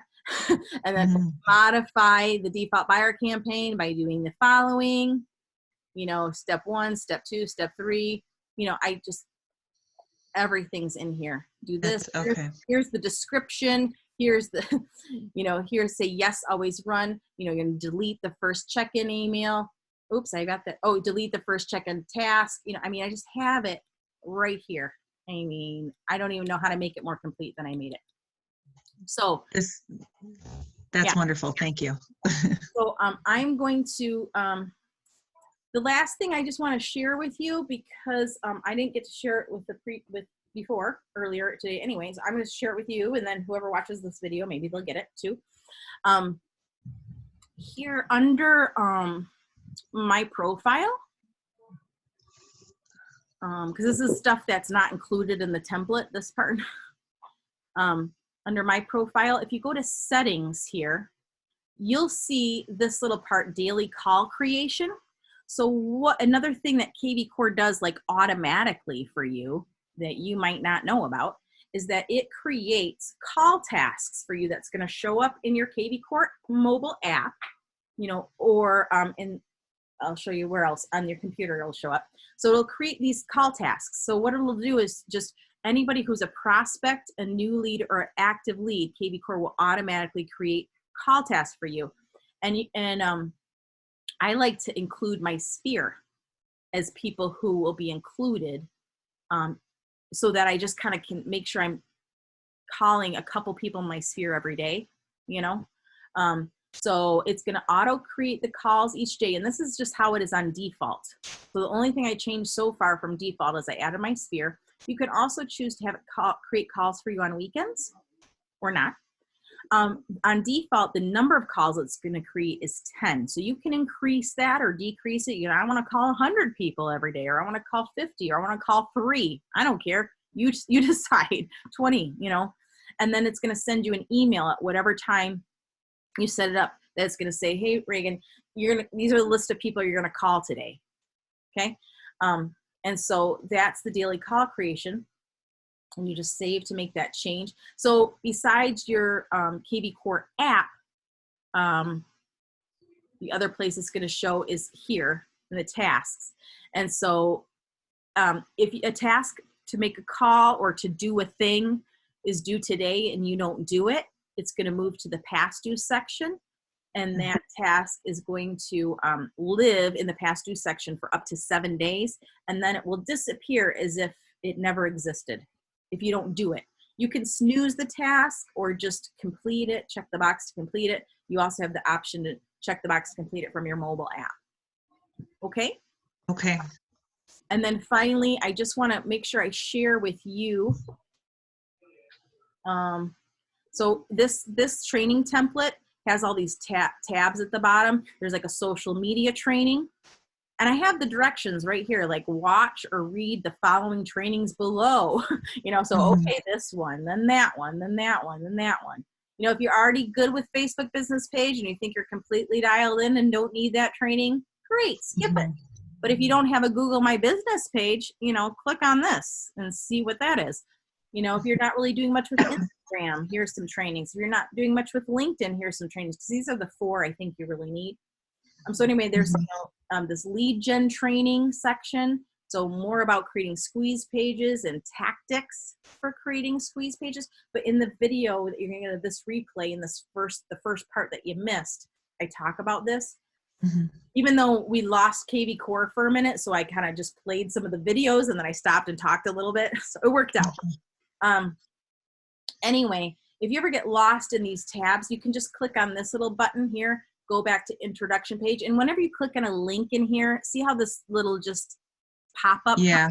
That's what you got to click on to take you to to whatever it is. So I'll just share this with you. I did email this to you, but I'm going to put it in the chat. Thank you so much. And so there's in the chat. I did send it in an email though as well as some previous recordings from March, a couple March workshops I sent you as well too. So you have a lot here. In this particular document, there's so many video trainings that are pretty short and sweet actually. But this is the intro page, and you can I got a little link on a video how to use this template, a link on how to make a copy of it so you can like save your own links and stuff. You'll have to make your own copy of this so that you can type in it, because right now it's just view only till you make a copy of it. You just go to file, make a copy, and ta-da. Okay. Oh, wow.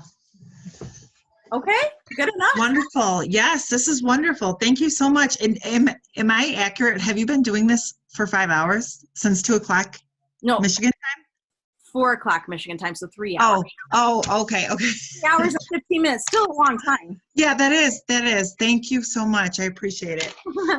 Okay, have a great rest of your night. Thanks. You too. Bye.